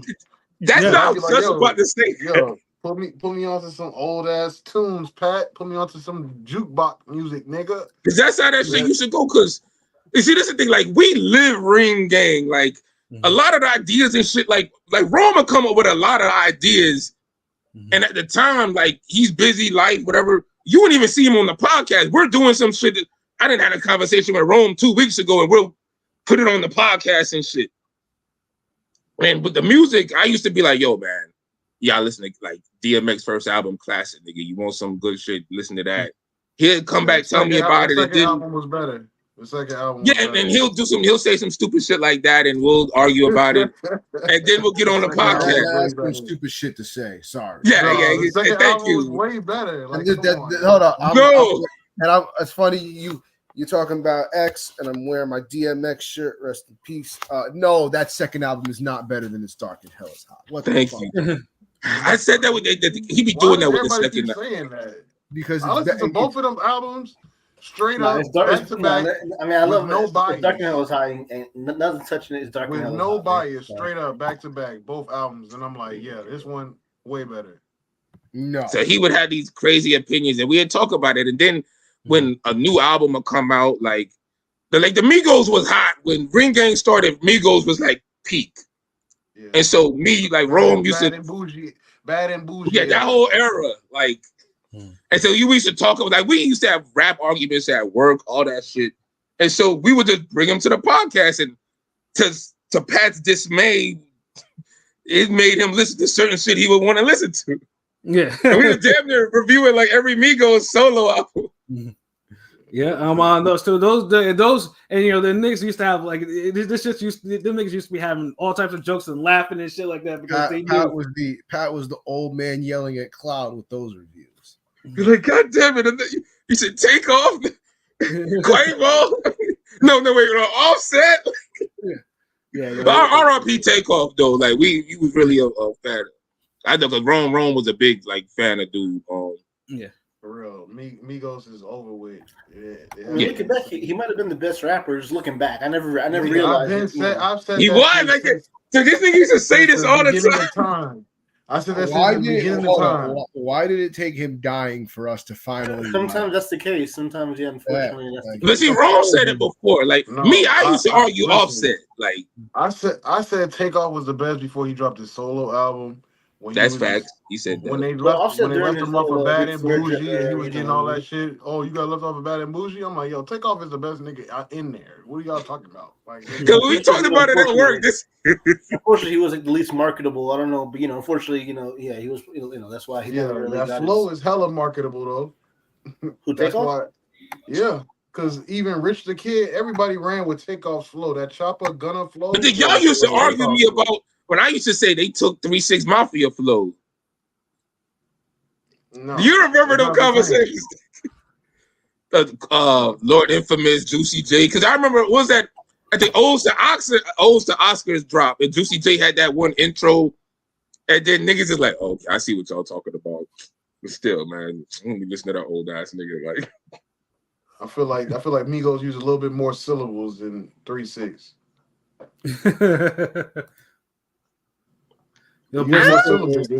It's more rhythmic. Like 3 6 is like I feel you. I mean, you're not wrong. Migos is. I mean, I said Lord Infamous because Lord Infamous was more in that lane. Like Juicy J and Project did it, but Lord Infamous was like he was the rapper, like rapper. I always linked Migos more to like Bone Thugs, but I get the 3 6 comparison as well. Because they weren't harmonizing like Bone was, like to me, like they weren't singing. But they weren't harmonizing. But the way that they were like rapping and flowing was like to me Bone Thugs light. It's just without. I think it only sounds like that because they had the auto tune and all the extra shit. The double time flow and shit. Yeah, because if you put auto tune on a Lord Infamous verse and put a damn Zaytoven beat, you would be like, who the fuck is this damn kid from Atlanta? Like. You're probably oh shit, this a new nigga or some shit like. But yeah, like we used to there review all types of fucking music, and if you fucked with us, that shit evolved from not just reviewing some shit that we was trying to put Rome onto or some current shit. Like shout out to the Carter, what was Carter 5, right? That we reviewed that one Wayne album that finally dropped. Yeah, Carter 5. Carter 5. Okay, we went from there to like we started comparing albums. Looking back, that shit was a letdown. Oh damn, I ain't listened to that in a minute, but I don't know what I said about it the first time, but I over anticipated. I wanted it so bad. Nah, you was fucking with it, damn. It's Pat that was damn mad at us and shit. No, I still listen to tracks off of there, but it's not like what it was supposed to be. Like that shit came out too late. Yeah, then it had so many fucking songs. Damn, I'm at the retro review of the Rome retro review. Like 45 songs on it. And he's singing on half of them, but it was all right. But yeah, no, like we had like the music reviews and the music comparison, and then of course can't forget about the movie reviews. Like the movie reviews, and all this was done during the whole scene from 2018. Like we were, no pun intended, we were prolific. Like especially the movie ones were the ones that were first getting us our views. Like me and LB, like some of the violent shit that we were watching, we used to just review them shits, and and they still like some of them are still like our highest viewed videos. The early the movies we used to we reviewed. I forgot. Yeah, there's a whole bunch of them. Oh shit, my bad. Hey yo, salute Blazing Killer. I just saw you in here. Mm-hmm. Yo, motherfucker. Oh no, he said yo, my bad. Why I said that? Yo, my bad. Forgot about this. What's good, Ring Gang? Oh, and Blaze. Oh, happy 6. Oh, appreciate it. And Beth, if I didn't say salute to you, salute. Yeah, but yeah, we had that, and then the movie, and then for the music too. Like the video that kind of set the shit up for the music stuff was when, of course, we have for reference that 50 Cent, and we talked about his book and stuff like that. Like one of the things too is like at that time we were just trying to figure out like what videos would kind of get all the attention, and that video threw away a lot of like convention. Like it was a long video, multiple talk, and then for whatever fucking reason, that video took off like gangbusters. Like that's still the highest rated video. It was a milestone because it showed us that look, people actually want to hear us talk for an hour or so and listen to a whole episode. Yeah, and to this day, like I say, people still comment on that. It still gets plenty of comments and stuff like that. So yeah, like they love about G-Unit conversations, nigga. Yeah, you know what I'm saying. And then of course, like later on, we'll get into when we talk about our favorite episodes and stuff like that. Like there's a lot of other stuff that we would think that would get a lot of views for us that were getting views for us. Like we have a Wally Omotoso, Brian Castano video that's damn near like top 5 for whatever reason. It was one of them random ass videos, like top 5 or top 10, somewhere around there. Like it had we're trying to figure out why that had so many fucking views. It's like and it was just like we were just putting out content upon content upon content. But that's the thing. People saw that we cared about boxing as a whole worldwide sport. Mm-hmm. We cared about hip hop as a whole worldwide or countrywide experience, era wide. We cared about movies in a sense, worldwide, internet. Like we always look bigger than just down the block. Like a lot of these niggas who was competing with us or are in the same lane was on some like pandering shit or like we just really started talking about like relationships and other random shit. Like, and you know what's crazy? I feel like the cartoon is gonna be like the slow. It's gonna be like Happy Tree Friends. It's a slow burner, but when that shit hit, it's gonna be a classic forever type of shit. Yeah. You know there's no one is doing a cartoon, and it is. And funny things too is like all the cartoons that we did. Like I said, they are like I mean, and we'll talk about those in a little bit. Like we got people on there. Like it's. Like those are some quality cartoons, like but yeah, I mean, I do believe like that, like a future cartoon of our episode of us will eventually go viral. Like if anything, like it, because I feel like that's the only thing that might be on some retro.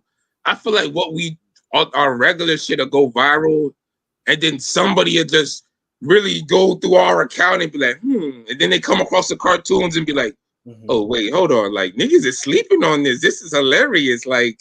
Right. Why this isn't bigger? Like, who the fuck?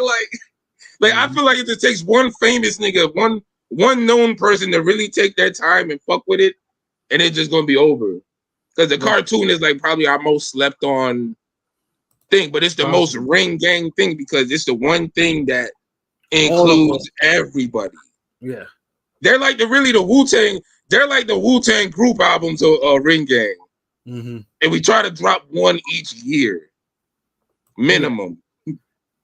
Yeah, and one is currently in the works right now, like in various degrees of done. But just recording dialogue and animation. So yeah, I mean you'll definitely get that at some point at some time this year though.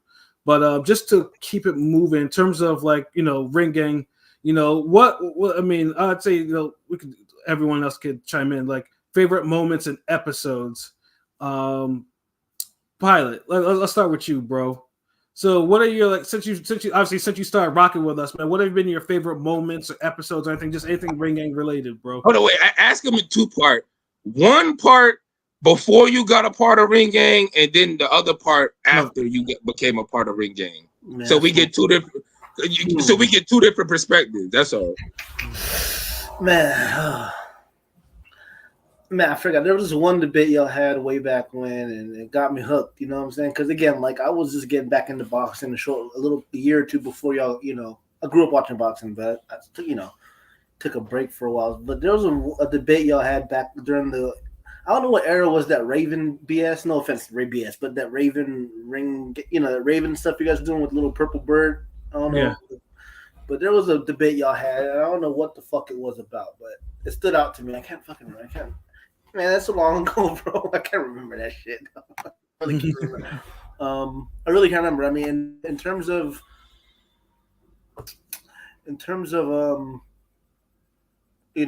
me being on the crew and everything, it was probably our interview with Denzel Bentley.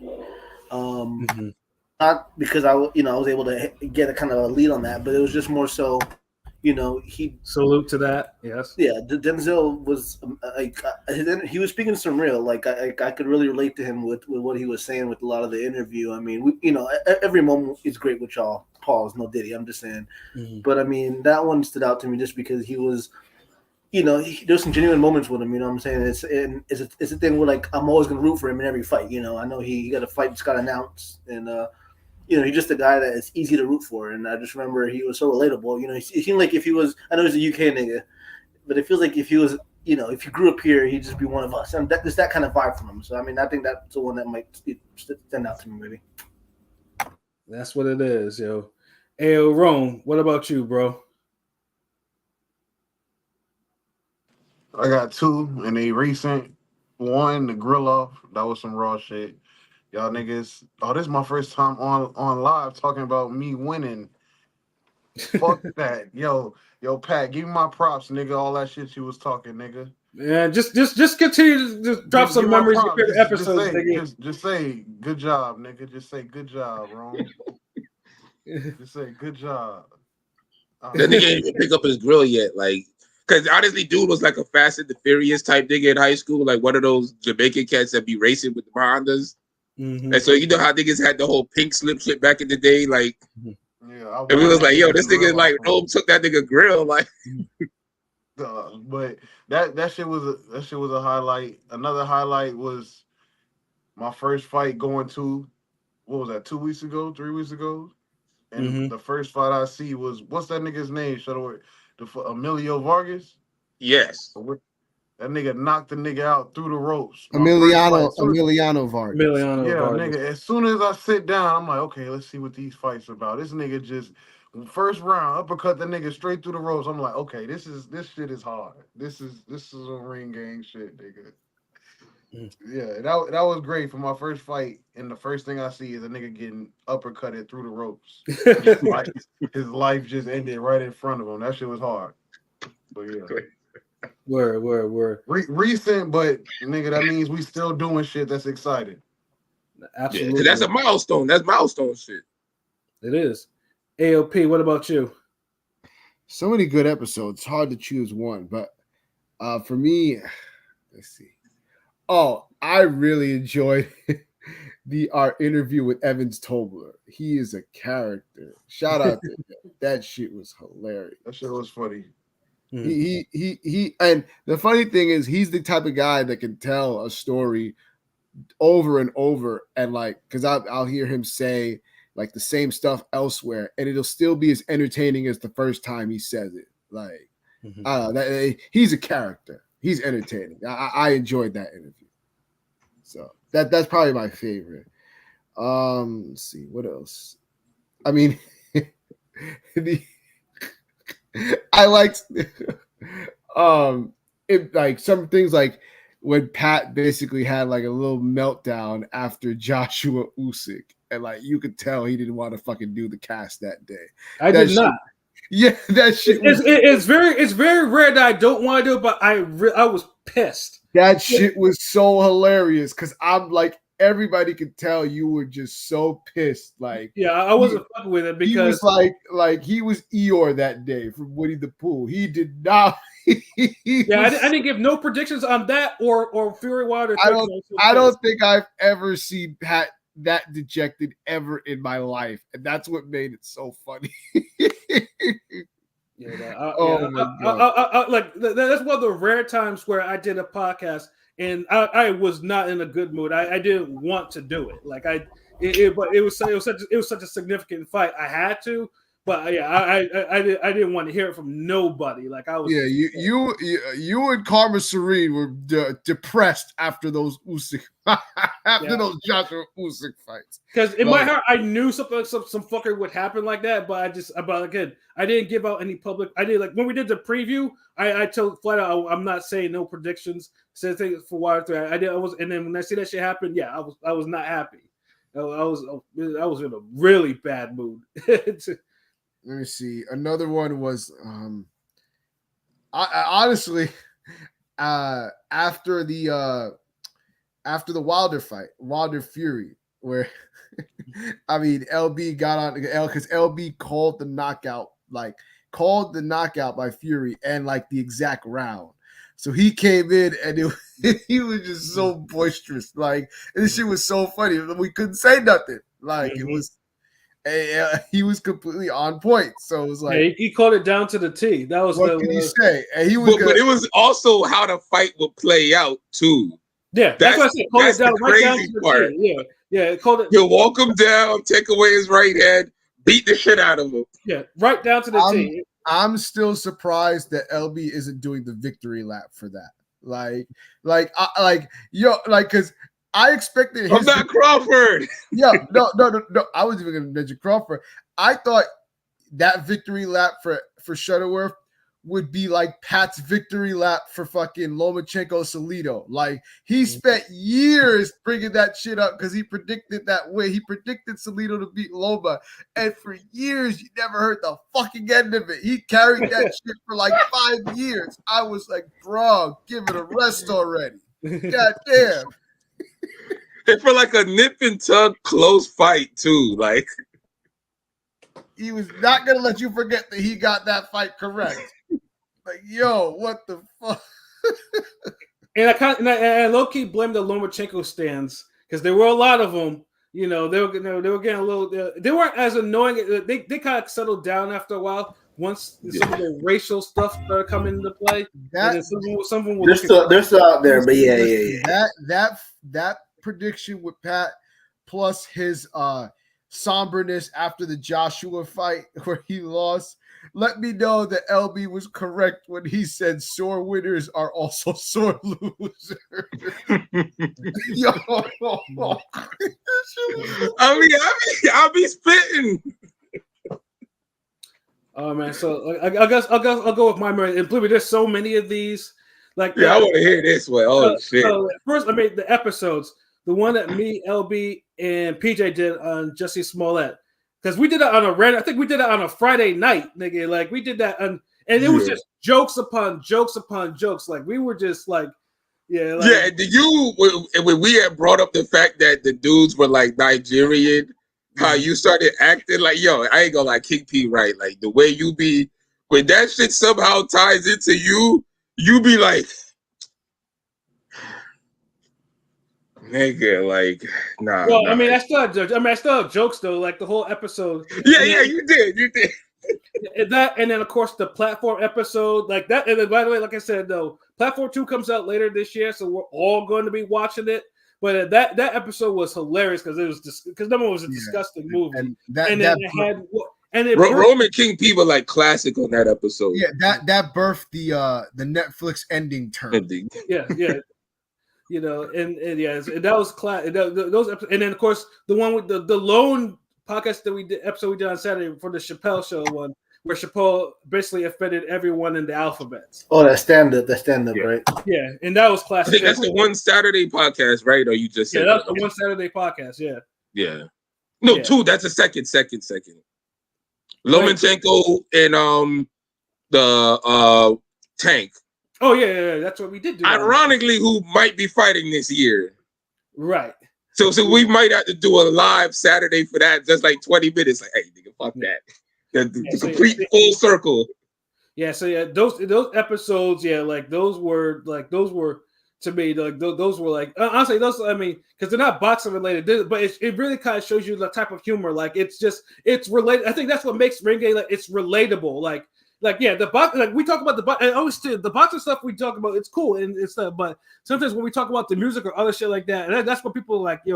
That's like the click. I was like, oh okay, these cats can make that's the all current crossover. events and stuff like that. That's the crossover. That's our Ariana Grande song. Yeah. And then like other moments too. Like one thing that let me know that this ringing shit was for real. Because obviously when we started getting, because in 2019 I was going to fights all the time. Like there was some. This was the most fight going to his nigga I've known in 2019. Every fucking week I was updating the site with them fight report. Bro. Yeah, I used to send this. I used to send like pictures because I used to take pictures, all these pictures of fighters that I was with.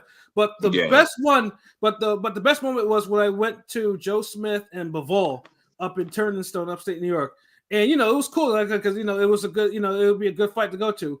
And I'm sitting there, and they say that Pernell Whitaker's gonna be there. Pernell Whitaker. I grew up watching this fight. Me and my father grew up, so I'm like, oh shit! Like I'm gonna watch a legend. I'm gonna watch a legend that day. Like and I was psyched. Like I was like, oh my god! Like I can't believe this. And then Pernell comes in over there. I'm over here like a fan. Like keep in mind, this is the only fighter I've ever met that I acted like I was starstruck. And I met plenty of them, but I was like, and then the dude that was with him was like, yo, you want to go talk to him? I was like, yeah. And then Pernell, he dapped me up like I was just like I was kid and whatnot. Then he had me like big man here, like I'm gonna show you how to do this. Like he was, I got to do a little this with Pernell Whitaker and shit like that. And then LB was clowning me because the pictures that I took with him, you can tell I was cheesing my ass off. Like that's I was crazy. That's crazy.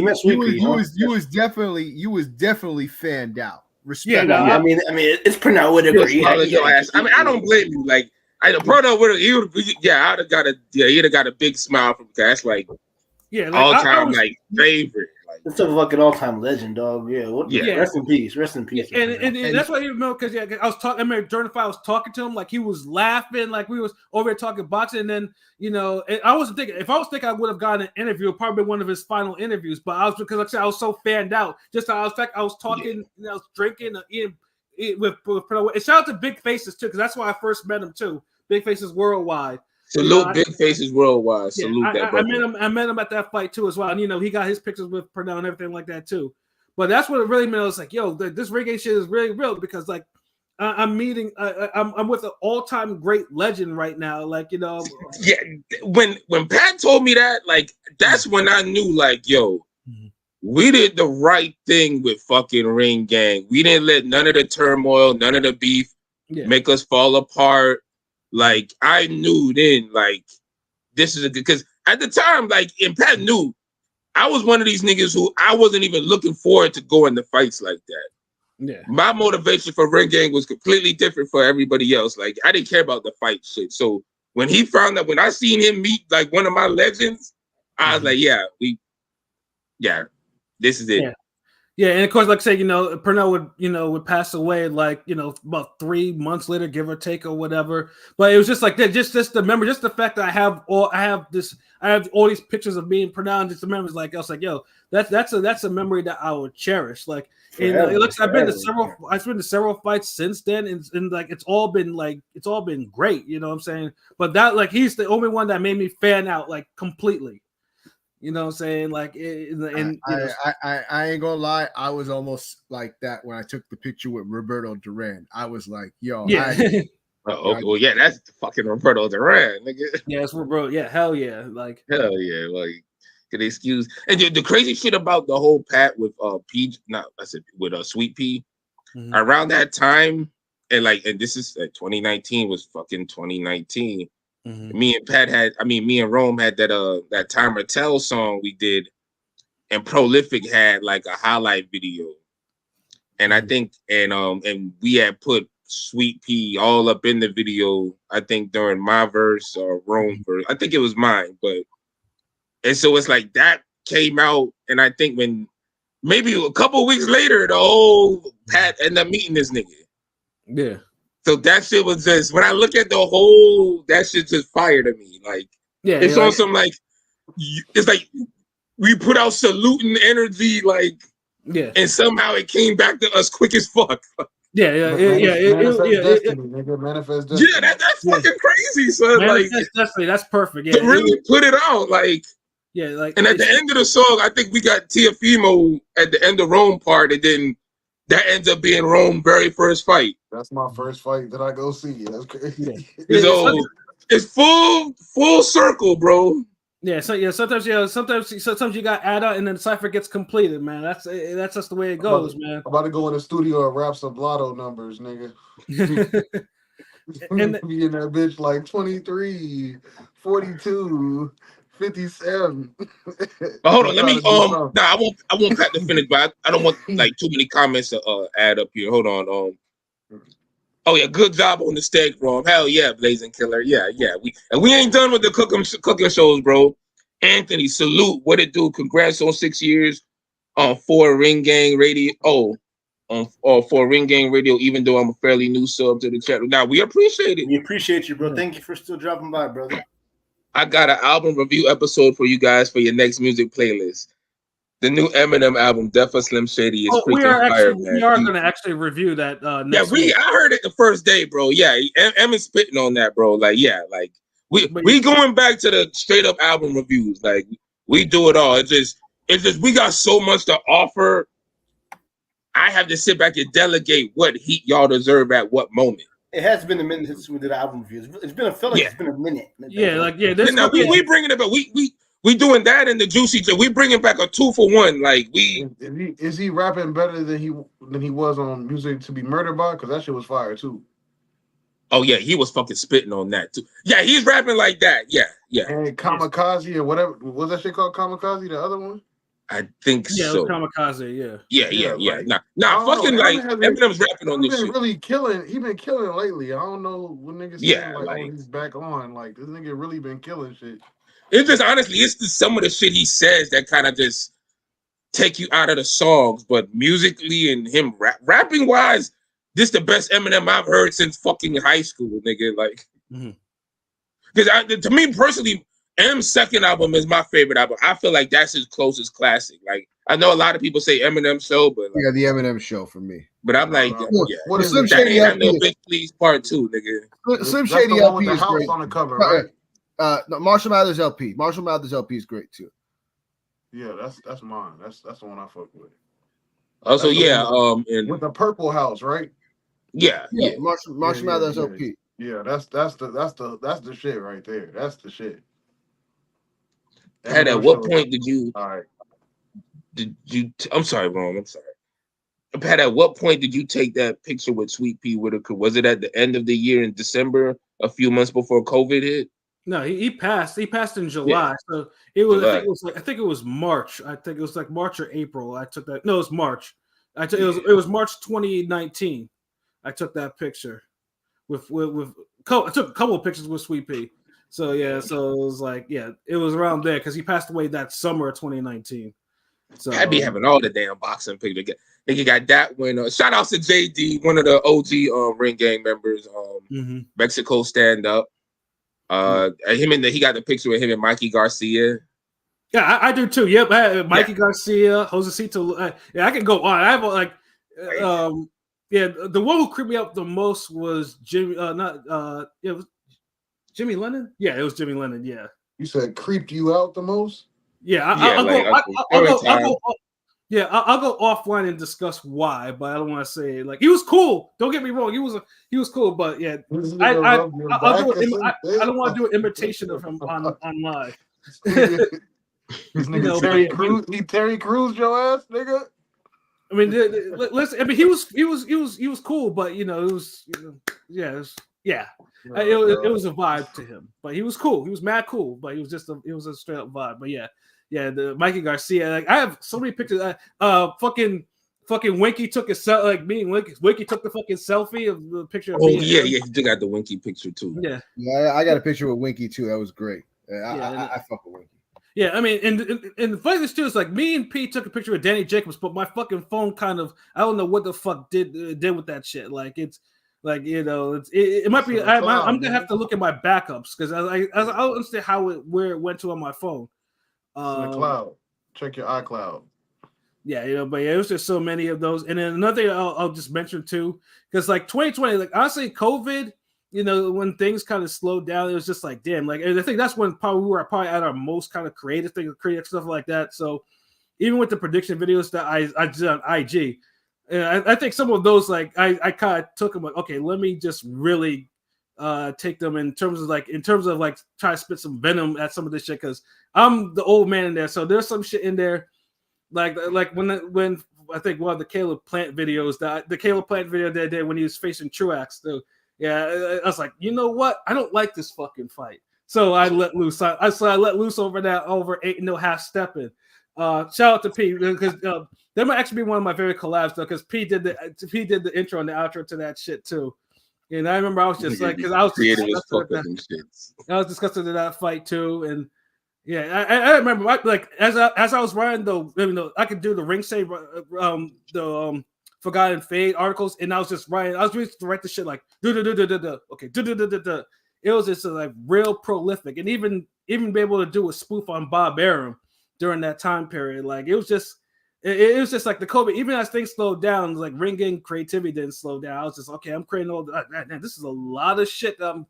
I'm creating like instantly. It used to be like just all I needed was maybe a couple minutes and like write all that shit down. So yeah, no, I really enjoyed doing all of that. Doing all of that, just being creative like that.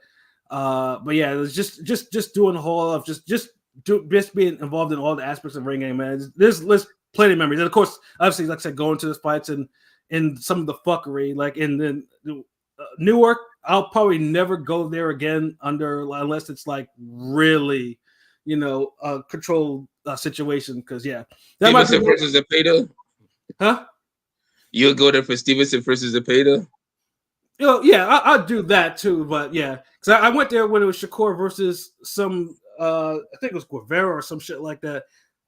There was a robbery on the undercard with I forgot who it was though, but yeah, I remember Newark though. That might be the closest time I could have gotten robbed because that shit was grimy as fuck. It was a grimy place. I didn't realize like, outside of the Continental Arena, like once you got by there, it was grimy. Was that Prudential? Yeah.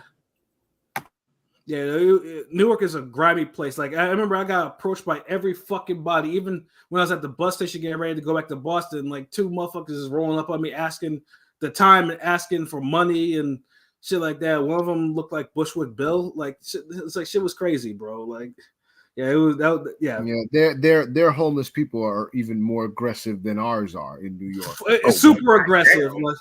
Which is saying that's like the difference between the Walking Dead zombies and 28 weeks later zombies. Yeah, I remember I told this to my ex, and she went and got me one of those fucking like I don't know alarm things where you have to pull the string and makes a shrieking sound because she was so disturbed at what I told her about. Yeah, because the difference is like with New York homeless people, like eventually, like if you tune them out long enough, they'll just leave you alone. They'll get the message. If you don't make eye contact, you don't like talk to them. Basic shit, then the basic routine. Okay, but like Jersey crackheads and drug addicts, like they will like aggressively approach you and like will not let up until you acknowledge them.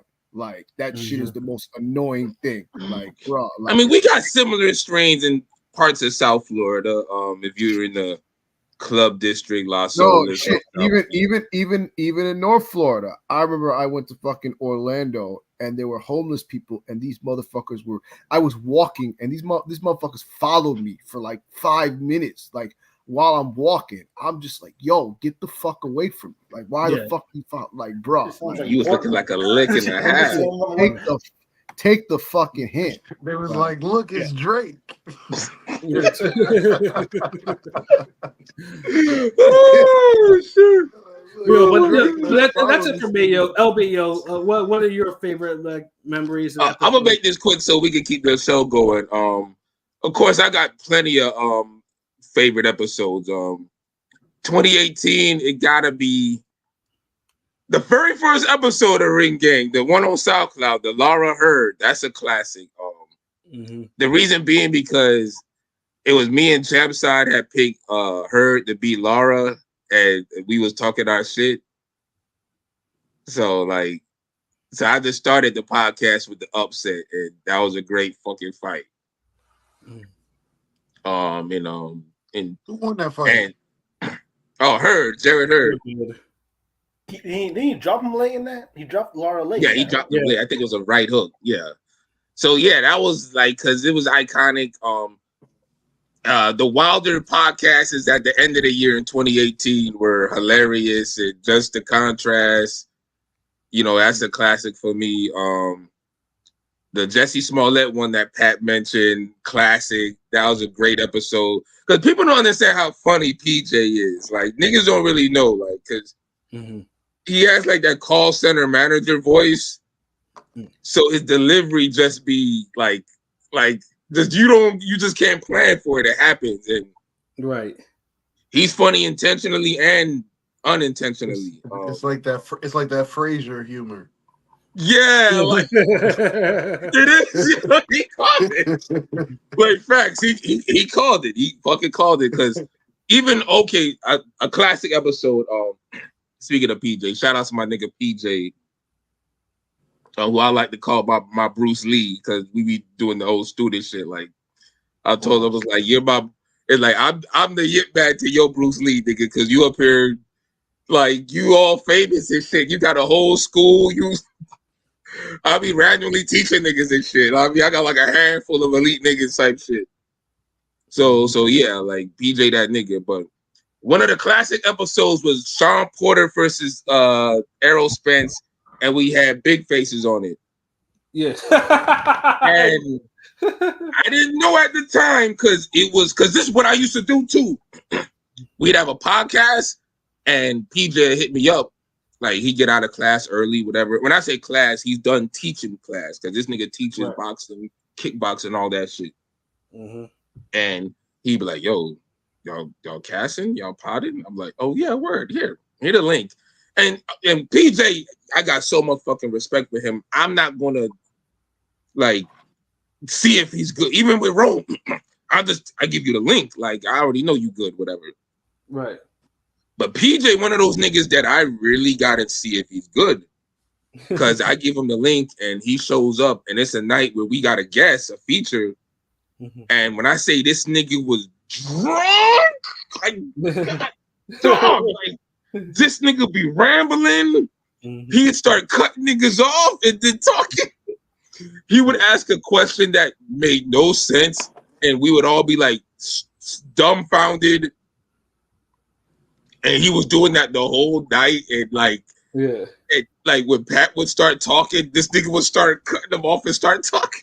So he would ask the question, and he was doing it all night. And it's I'm like, God damn, this nigga Pat real cool with this because I know if anybody else would have been snapping at this nigga And so we had that from since then on. This nigga Pat made it a rule. Look, if you fucking get PJ on, make sure you fucking ask if he's been drinking or not.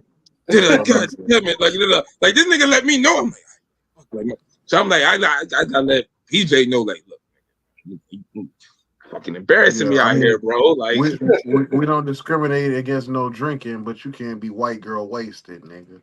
Yeah, because we all be I've been red cupping it all. Nigga, it's come on, and it made it worse when he told us what he was fucking drinking. That's what me and then we were like, what the fuck? Dude, he was drinking some weak shit, and the fucking shit was knocking him upside the head. This nigga had what was he on? Some Bloody Marys? What he had? It was some. Was it weaker than that, nigga? It was. Bad. It wasn't a Smirnoff or something. It was some shit. A Smirnoff Ice. I don't know if it was a vodka or some type of liqueur. It was something, and we're oh, really? Nigga. I think it was tripping off of Mike's Hard. Some rum punch shit. So like, yeah, he was like going. So yeah, that's a classic episode. I think that was 2019. Mm-hmm. The Pacquiao with like King P's real introduction. The whole actually like Pacquiao Thurman, another classic episode. I gotta agree with him on that. Mm-hmm. No, 2019 has so many classics. Another classic, and I think this is before King P. The Anthony Joshua lost in Ruiz. That was some Buster Douglas shit. I don't know if I was there for Nigga, that. like, yo, me and PJ was like roasting Pat. Like, this nigga Pat was so fucking pissed.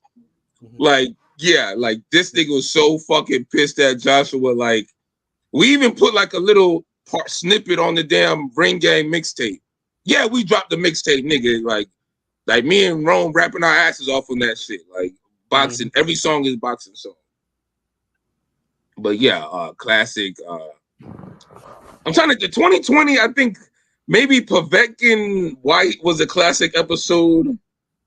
I'm trying to remember, like, yeah, basically the ones where I came up with the the Eddie's Mandingo cards and shit like that. Cause yeah, yeah, that was like a whole theme, like, yeah. But I remember that being like the climax of that shit. So it really kind of birthed Uppercut season 2. So yes. That and the Leo Santa Cruz uppercut with Tank. Mm-hmm. Like, yeah, like I can't say, like, I enjoyed my classic, like I enjoyed Rome's first fight more than I enjoyed my first credential. Mm-hmm. So I can't really say that's like a good classic moment.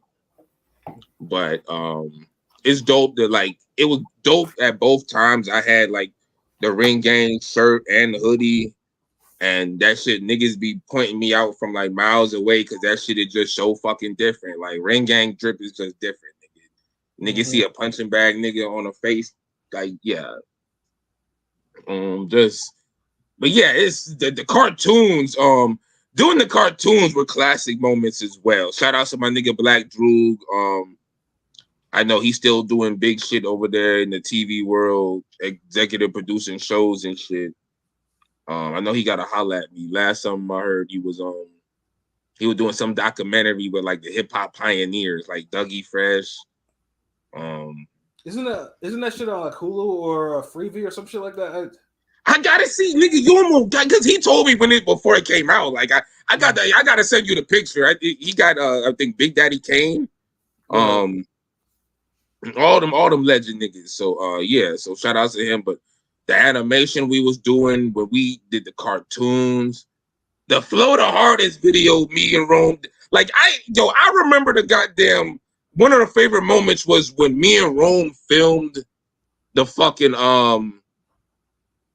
the Ryan Garcia freestyle, like that video, like that song, the Bars and Boxing, because it was in March and it was a day that me and Rome did, like, I had like an old school day. Like we filmed like 2 different videos, went to the beach, then we went to like a UFC fight party. Then we came home and then I seen the Laura Castano fight. Cause and it happened that day. So like that's how I can remember shit. But that was an epic day. And seeing Prolific add all the graphics. Yo, I think we did the Biggie, what's that shit? The goddamn Biggie, the song that nigga snapped, the kick in the door shit. This nigga was fucking snapping on that shit. It's a fucking 7-minute freestyle. Yeah, dog, that shit. We had so many classics. That was the platform episode. Like I literally rapped on that song for like 7 minutes, 6 minutes straight. Like that shit's crazy. That shit was crazy. Like that fucking the animation this nigga add to the videos. Yeah, the cartoons, the making the filming the content, the boxing clips, like hell, when Pat told me like we hit the milestone to get monetized, that was a classic moment. Like it was doing the cartoon, the Food Wars. The last animation we did, and we was able to get Johnny Rice, who was our first interview, and to get an actual heavyweight boxer contender, with a winning record, to get him on an animation on with us, that was fucking a classic milestone. Like, there's no other podcast doing some shit like that. Imagine one of these niggas literally making an animation with multiple different boxing personalities in it, and then adding a boxer in it too. Like I don't think niggas realize like that's some shit that motherfuckers ain't doing. Like, and we do that shit like it's fucking nothing. Yeah. Like we put boxers to work, nigga. Like, I'm telling you, like we want to be showrunners right here, nigga. Like, that's the game, but it's classic. Boxer and even boxer personalities like like my homegirl Jay. Shout out to her because she did the female rat. She was the first non-ring, although she's been a supporter for a minute because it was first female voice. Yeah, first female voice on there. Look on a Ring Gang cartoon, like, and that's the thing is like the Ring Gang cartoons are like my favorites. Like, the first episode we had everybody in there. Like, and there's different incarnations of us. Like, I would draw people like how I seen them. Like, if I've seen King P wear a certain shirt and some cargo shorts, I'm like, okay, that's his nigga look. Rome know who he is with the damn Jordan jersey, nigga. Like, he already know. And then that evolved to like the hoodie, like, because I remember we took pictures one time for like over by like a lake bridge, and he wore that shit. I always remember that shit. So it's just shit like it's so much memories. There's so much shit. But yeah, the cartoons we had everybody. Then the second cartoon, shit, Prolific had his son do the voices in it. We added his fucking son in there, my nigga. Now his son is like I think 16 years old, damn near grown ass man, throwing hands, still boxing, athletic as fuck, playing ball, like nigga. That shit. Then the third episode, we doing the cartoon. I had my fucking pops in it, Rodney, R.I.P. Fourth episode, we had Jay, and then midway, almost done with the episode, Pilot joins us, and I say, you know what? Fuck it. Like, I'll do some post-production shit. Let me draw Pilot. Let me add the new guy, and then put the new guy's storyline into the cartoon. Like, nigga, like, come on. Like, they just, every moment's classic. I can't, like, every moment's great, bro. Like, he was on some one punch shit. Just kept developing his story. No, I mean, that shit was pretty awesome seeing yourself in the comic. I mean, yeah. And you just joined. Like, this nigga, he just got on the label and he's like, hold on, like, wait. This nigga felt like Uncasa on the Dipset intro. Yeah, y'all give me the Uncasa, He's like, yo, Shutter, like. Come in the Tropicana, we Equinox, Equinox. Yeah. I'm like, yo, Pat, man, the cartoon ain't ready yet. What you mean? I'm like, nigga, like, this nigga Pilot, we got the new guy. Oh yeah, matter of fact, how we got Pilot, at that point, there was a point in time where we was like, yo, we was like, yeah, I think it's time to get a new person, they'll help us with the social media and kind of give King P a little more freedom, this, that, and we had a few nominees that we was looking at, and then I think, who y'all just decided like what we I was the one that recommended Pilot. King P pushed for it. And I appreciate people. I appreciate all y'all, like, because I've listened to I was getting back in the boxing, and that's when podcast kind of started, had a collision course. So it's like, it's great. It's great to be a part of something. That's all. Yeah, I remember because at the time, like, our chemistry was already built, and I know, like, Pilot, it took him a while to warm up into what we were doing too, but eventually he did. Because I remember, because like I said, it was just like by that time, like our personalities were established, like how we did our. Y'all had a whole chemistry. I was, I didn't even have an intro. I had to like kind of come up with a little, bullshit ass intro. But I think you was like the Canelo fan too, and you had to find out the I'm not even a huge Canelo fan, but compared to y'all, yeah, I was a Canelo. No, I said fan. When I say Canelo fan, I'm actually giving you a little bit of respect. Because if it wasn't, I would have said Canelo stan. But you was a fan more so like you fucked with him, but you kind of knew like, you kind of like plot armor, but you quality, pound for pound. I get it. Like, nah. Oh, I'm sorry, Anthony. Salute Anthony. When the King P joined like in June-ish, 2019 because I remember rejoin. He was Yeah, also there from what the story sounds like. because He was there from the beginning. Pat and PJ, like, they both hit me up on separate occasions, like, yo, man, we thinking about bringing King P on. Like, yo, we need your, like, we just want to make sure it's cool with you because you know how, with you and the other guy. And I'm like King P ain't nothing. King P just stayed neutral. Like, King P, like, he ain't never really run his fuck mouth. Or, like, he was good. Like, I think the nigga's not neutral. He's not neutral. no, I am. No, in that era, at that time, King P really was neutral. Like, neutral. Yeah. I was cool. I was cool with it. Like, honestly, that's always been me. I'm always the super friends guy. Like, I'm cool with everybody. Yeah. Like, and see me, I'm always wary of the super friends guy, and the thing is, but the difference is this: there's two types of niggas like that. There's the niggas who they're naturally cool with everybody. Mm-hmm. Those are the King P's. But then there's the niggas who unnaturally, they try to be cool with everybody and they want to be liked by everyone. Those are the niggas you gotta watch. Because it's fucking possible to be liked by everyone. Yeah. You gotta watch both, but it's the last one you really gotta be comfortable. Because the reason why I gotta watch both, because life happens and then it's like you just being a nigga that everybody fuck with, you just gonna be carrying over some of this shit. And King P, like, he never really, and there was niggas who took sides, like real talk, like niggas like nigga, I was rapping songs about the shit, like real talk.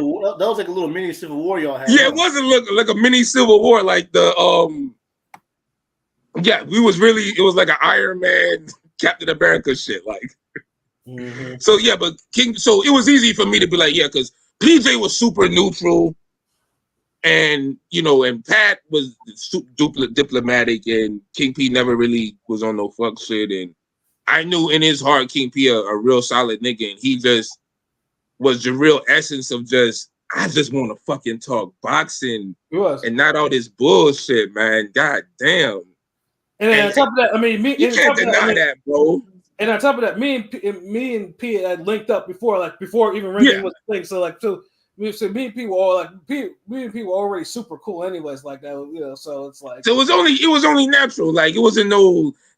I don't want niggas to be like, damn, like, yo, they had to okay it and they fought about it and like, nah, it was cool. Like, it was how we say platitudes or something. I mean, because I'll tell niggas like, yo, like, I got this motherfucker here or this that or. Yeah, prolific. He's down, or they like so. Yeah, like, but it's all respect and shit. But that's when King P joined, and yeah, we was good for like a whole maybe a year and a half. I remember that because I remember I had asked Pat about coming back to Ring Gang. I think I asked PJ as well, and they were like, "You got to speak to LB." And so I messaged you, and we exchanged numbers, and we had a long. I remember we had a long talk. I explained, my side of the situation. You explain your side. I let you know I wasn't privy to a lot of that because, like you said, I just wanted to talk boxing. And like the shit stopped being fun on that side. And then, like, to me, I'm the type of person when shit stops being fun, I'm just like, okay, now I'm reevaluating shit because this shit's not cool. We just trying to talk boxing, and it turns into some other shit. And so, like, we spoke about that, and then I remember the first thing afterwards, LB was like, and this is why I fuck with LB. Because LB's always like a forward-thinking guy, and he's always like, okay, well, where do you pause? Where do you fit into things? Like, LB always likes to try to find what somebody's like strength is and try to see how you can utilize it in Ring Gang. Because we all have a specific strength and certain things that we're good at and certain things that we kind of just are known for. And it's like, okay, all of that, all of our individual talents can be put to use for something within Ring Gang. So that was always cool where he was always like, where do you think you fit into that? And that was when I'm like, okay, yeah, I definitely got to be part of this where we're talking about like my involvement and where we can, what we can do together. Because I don't want to sit here and talk about drama all the time. I want to actually contribute. And if I can contribute in any way, I'm going to do that. So that was what was like, yeah, now I definitely got to get back with the fan. So right. And then P, of course, obviously, began those interviews, and so of course, he brought a new I mean, he brought like a whole new energy to our podcast, like a whole new different energy, as well as the interviews and shit like that. And of course, you know, P taps in, of course, to the other boxing Twitter and stuff like that. So it was just like, yeah, like, you know, P established himself like big time. Yeah. I think it came in swinging. He always like on it with the interviews, and that's why I push niggas for that shit. Because at that time I was pushing PJ with the seminars, and you know PJ wasn't like he ain't like he is now. Like he's super confident, this that. But at the time he was like, I don't know. Like I don't know if it's it's the demand is like that. I'm like, bro, like niggas fuck with you, and like bro, if it just start out and. I think he did it. He did it in December 2029, actually, because I remember the time we talked about it on the cast. I sent up a few posters for him to give out. You said 2029? You said No, 2019. I'm sorry, because I remember the Pascal. Oh, I'm like, what the fuck? It was around the time the Pascal fights and the Charlo fights in December, because I had the Porter Spence artwork that I sent. One of his students, there's a picture of him and his student, Ella actually, and she's like more grown now. She was little back then, and she's one of his best students, and she won the poster, So, and we was always promoting Ring Gang, and I was like, yo, man, like PJ, you could run shit up there, nigga, with the schools, and so I'm focusing on him, and then we got King P, and I'm like, bro, King P, nigga, you got the voice, niggas fuck with you. You one of these likable ass niggas to everybody, but you got an edge where it's like you're not some nigga who's like trying to be likable. You still you, and if people don't fuck with you, they ain't gonna fuck with you, and you don't give a fuck. So that's what make you cool. Step into that role more, and then that's when we started having King B to the King P do the Bodega banner, and he was having his spinoffs, and he was going live, and then I know the Spaces was starting to get big, and he was on there, and he'd be chatting, and so it's like everybody, and then Rome, he's with me. That's like my right hand man. Like, so he's doing all the shit that we doing. We come up with shit all the time, so he get more of a direct influence or talking or guidance, whatever. But we all work together because I see greatness in everybody. I'm like the CEO of Zeus. You don't see me, but I'm always there. Yeah, like he's there. Like niggas is like, okay, hold on. I'm always behind the camera somewhere, nigga, saying something. So that's what make that shit fucking fire. But yeah, we could go on with the show. You could do more questions, whatever. I know it's running late, but it's just a vibe, nigga. We having fun. It's I don't think we got a show. Ain't no power episode afterward or. Well, nigga, look, there's a boys episode, and I got. Oh yeah. So yeah, keep it going. My bad, bro.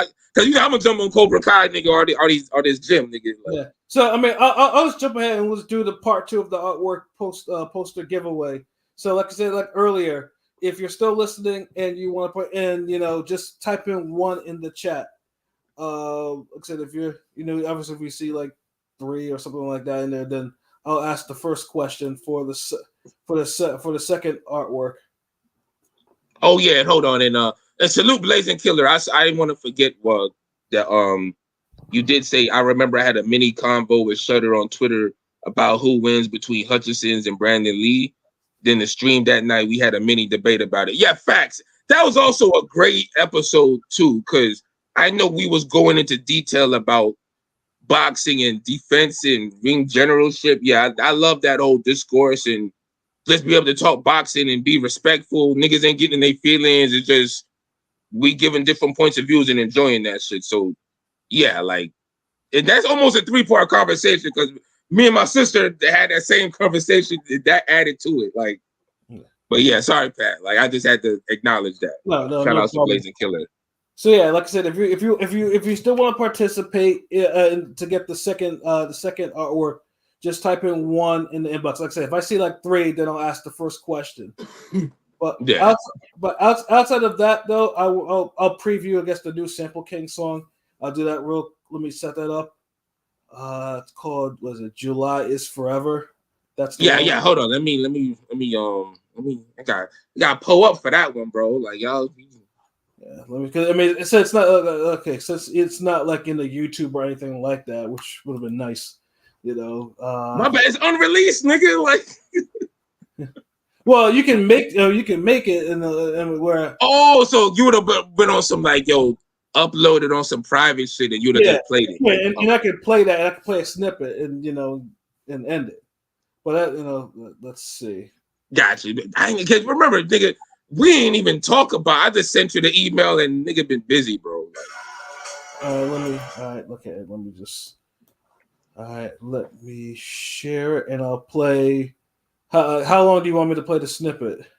Now you play whatever, bro. You can play the whole thing, nigga. Just preview, son. Nah, Just I won't play. I play a minute or whatever, 30 seconds, nigga. It don't matter. We bother, nigga. Whatever you got time for, bro.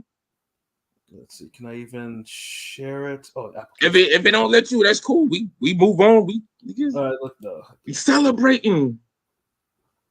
Yes, shout out to Winamp. I like to use my Winamp skin because yes, I am old school. Oh hell no! This nigga.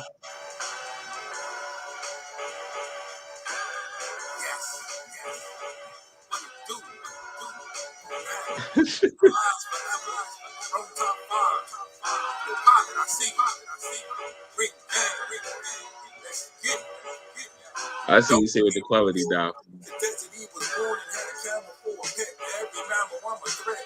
This is Ring Gang and you battling the bed. Niggas wanna travel, so I'm falling for a tech. He a waste of beats and studio time. Outdated as fuck. What was cool in your rhymes? Pull up with the tool, be some fools with the nines. Get up on my level, there's a ladder you should climb. I'm a storybook gangster, mad hatter with the lines. Dick ride celebrities, fuck who you produce for. You wanna duck the fade? I guess I gotta shoot more of the first food that eats. Rob you at the front door, silver spoon goon. Niggas ain't hardcore, I can't stand vultures amongst my culture. Keyboard gangster, he got a mouse in his holster. Your girlfriend.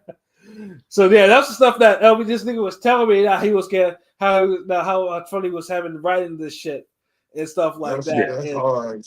Keyboard gangster. He got a mouse in his holster. Nigga, yeah, what? Like niggas snapping on that, but yeah, that sample king. We trying to drop that shit before at least Scorpio season by November or some shit. Have everything done. Right. So gotta get some more shit done. But yeah, it's a little snippet, little teaser. Because July is forever, nigga. Yes, it is. Yo, King P pilot, y'all niggas ain't on wax. Y'all ain't got nothing on wax. I think they've talked about it, but it depends on what they're. It depends on niggas ain't rappers, nigga. Like I just want to know if Pilot ever recorded a song, nigga. Yeah, I'm not a rapper. When I was way younger, but that's like so long ago. Like, yeah, I mean, who does what young black kid don't try to rap or some shit. I'm just saying, like, but yeah. But I mean, I'm saying like you got something recorded, like you was like, all right, but no, like a long ass time, like before, like the Dipset days, like back in the mid 2000s. I don't have that. I don't have that. I guess all you need to do now is get yourself a mic and Audacity. Fun things too is that's one thing about when I started doing this ring gang shit. Like I learned used to Audacity, which is our audio. Man, I can't use that out there. Once you use regular real studio shit, you can't use Audacity. Like that shit is like super basic, frustrating. Like no, it's easy. Audacity, you can make high quality shit easy. Yeah. Fuck that. It all depends about the mic, for real. No, for real. Fuck that. Right. I use my Sony. Roman's right. Yeah, so it's like that. I mean, that's what I use. Because I even said it the other day. I was like, man, like I couldn't. Because I told him I was like, I can't use that Audacity. This is because even he was like, yeah, man, Audacity is like some basic like bullshit though. Like you can't really. But I also got songs that I did with Audacity that is like the vocals are clear and the levels are clearer than the ones we did in the studio. Some songs, you can clear. I mean, as long as because Audacity, because there's so much to it. It's just like the motherfuckers that be using Photoshop and they do all types of wild shit because they can do it. Yeah, I mean, you just have to use it a lot. Like, but I've used it long enough where I know how to clean it up. Like, it takes nothing to clean it up. Yeah, I mean that's what I literally do for our pockets. I clean up. I run audio and also the cartoon dialogue in the past through Audacity to clean it up. So, yeah, because You know, because once you put them in platforms, you don't want to hear no computer love shit or some stuff like that. So yeah, yeah. So so yeah, like our Destiny is for a free application, it's pretty fucking powerful. So yeah, so but yeah, that was I love using Audacity now. But You haven't dealt with druggies until you dealt with Miami druggies on the bath salts. It's crazier than the druggies in New York and New Jersey. I'm telling you, Miami, like Florida's a whole different game when it comes to like crackheads. Florida is a third world country, nigga. Like you can't compare like Florida junkies to like other because the junkies down here like different sizes. Like I've seen a junkie that was like y'all be on bath salts and dust down there. Them fucking junkies. Flock and all types of shit. Listen, I had a crackhead try to sell me Dollar Tree air freshener for $2 each. Nigga tried me. He was like, $2, big bro, $2. I'm like, nigga, that's from the Dollar Tree. Are you crazy? That's $125 a piece. You crazy, nigga. You trying to make bread like that, bro? Stop. Nigga, he's getting full profit anyway. Shit. Fuck that, nigga. Oh man. Not for no Dollar Tree to hang up. Nah, hell no. Fuck that. But yeah, let me just keep it pushing. Let's see. So the next segment is to honor the fallen in ring gang, those in boxing and hip hop in general. Yeah, we had a lot of like the Pop Smoke, P&B, Takeoff. The Nipsey shit fucked me up. The Nipsey, oh my good, Mac Miller. Kobe. When Nipsey died, I know that was a Sunday. Him and Kobe, I definitely got bottles of Tango. DMX. I'm just saying, like those. Oh yeah, the DMX. Gee. Why that was gonna be a Sunday? What the fuck? But rest in peace for that. I'm just saying, this fuck's crazy. Yeah, that DMX shit was crazy, and the Kobe shit was the crazy because it was before the whole pandemic began and whatnot. It was just like a sign, like literally. Both the Kobe ones and the DMX ones were hard to record. At least with DMX, we kind of could mentally brace ourselves because that was like he was in a coma. I'm just saying it's not better, but I'm just saying like it's like like some of these niggas is getting shot and dead. At least with DMX, he was in the hospital, so we kind of mentally prepared in a sense. I don't know. Kevin Samuels, nigga. That was abrupt, and then he was in that Atlanta, was crazy.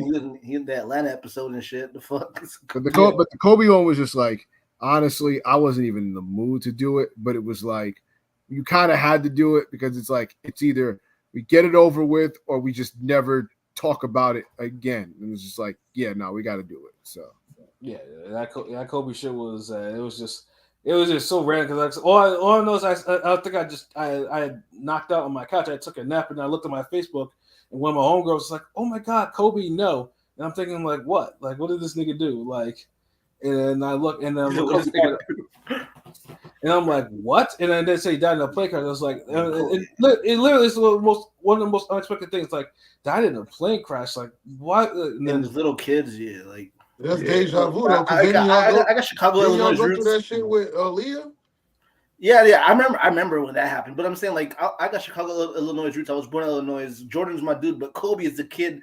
Kobe's the guy I looked up to when I was a kid. Like Kobe Bryant, watching the Lakers and shit when I grew up, like Kobe that shit was wild. Aaliyah was crazy too, definitely, but Kobe was just a different level.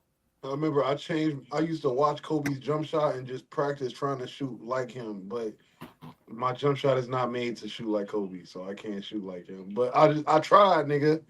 I tried to curve it, how he does it in a little fade. That shit's hard. It works on fadeaways, nigga, but he got a hard jump shot. I'm not gonna lie. Yeah, it's clean. It's clean. And then also too, like Chadwick Boseman, like that one was like that one fucked me up too. Because one thing is too is like dude was literally in the prime of his career, and then all of a sudden like he's dead.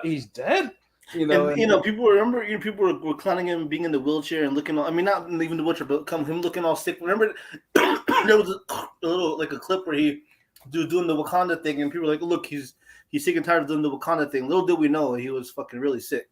Well, there was a video he was talking about Jackie Robinson, and he looked a little gaunt. But then also too, there was also the rumor that he was because he was still filming movies, like he was still filming that shit with the Spike Lee movie and stuff. So you think, oh, he just lost weight for the movie, and not realizing that dude was really going through it. So yeah, I was like, God damn, like yeah, that was Rest in peace to Chadwick. Rest in peace to Black Rob. And he died right after DMX. I remember that shit. Like, yeah, Yeah, that was hard, yo. Yeah, that Black Rob. I say too, that Black Rob album that dropped with Matt, that the one he recorded with Matt Rapper or D Dot. Yeah, that shit was still one of my favorite albums. That shit was like vintage Black Rob. I was like, okay, this is because I found out it was recorded during a certain period. It wasn't like the final stuff like you did in the last, but it was like during a certain period. But then Puff didn't want to release it or some shit like that. Whole ass nigga. Yeah. Yo, a lot of careers died during this span too. Yo, rest in peace to Wilder's career. Rest in peace to Adrian Broner's career. God damn, man. Whoa. For real. Yeah. Their career is over, nigga.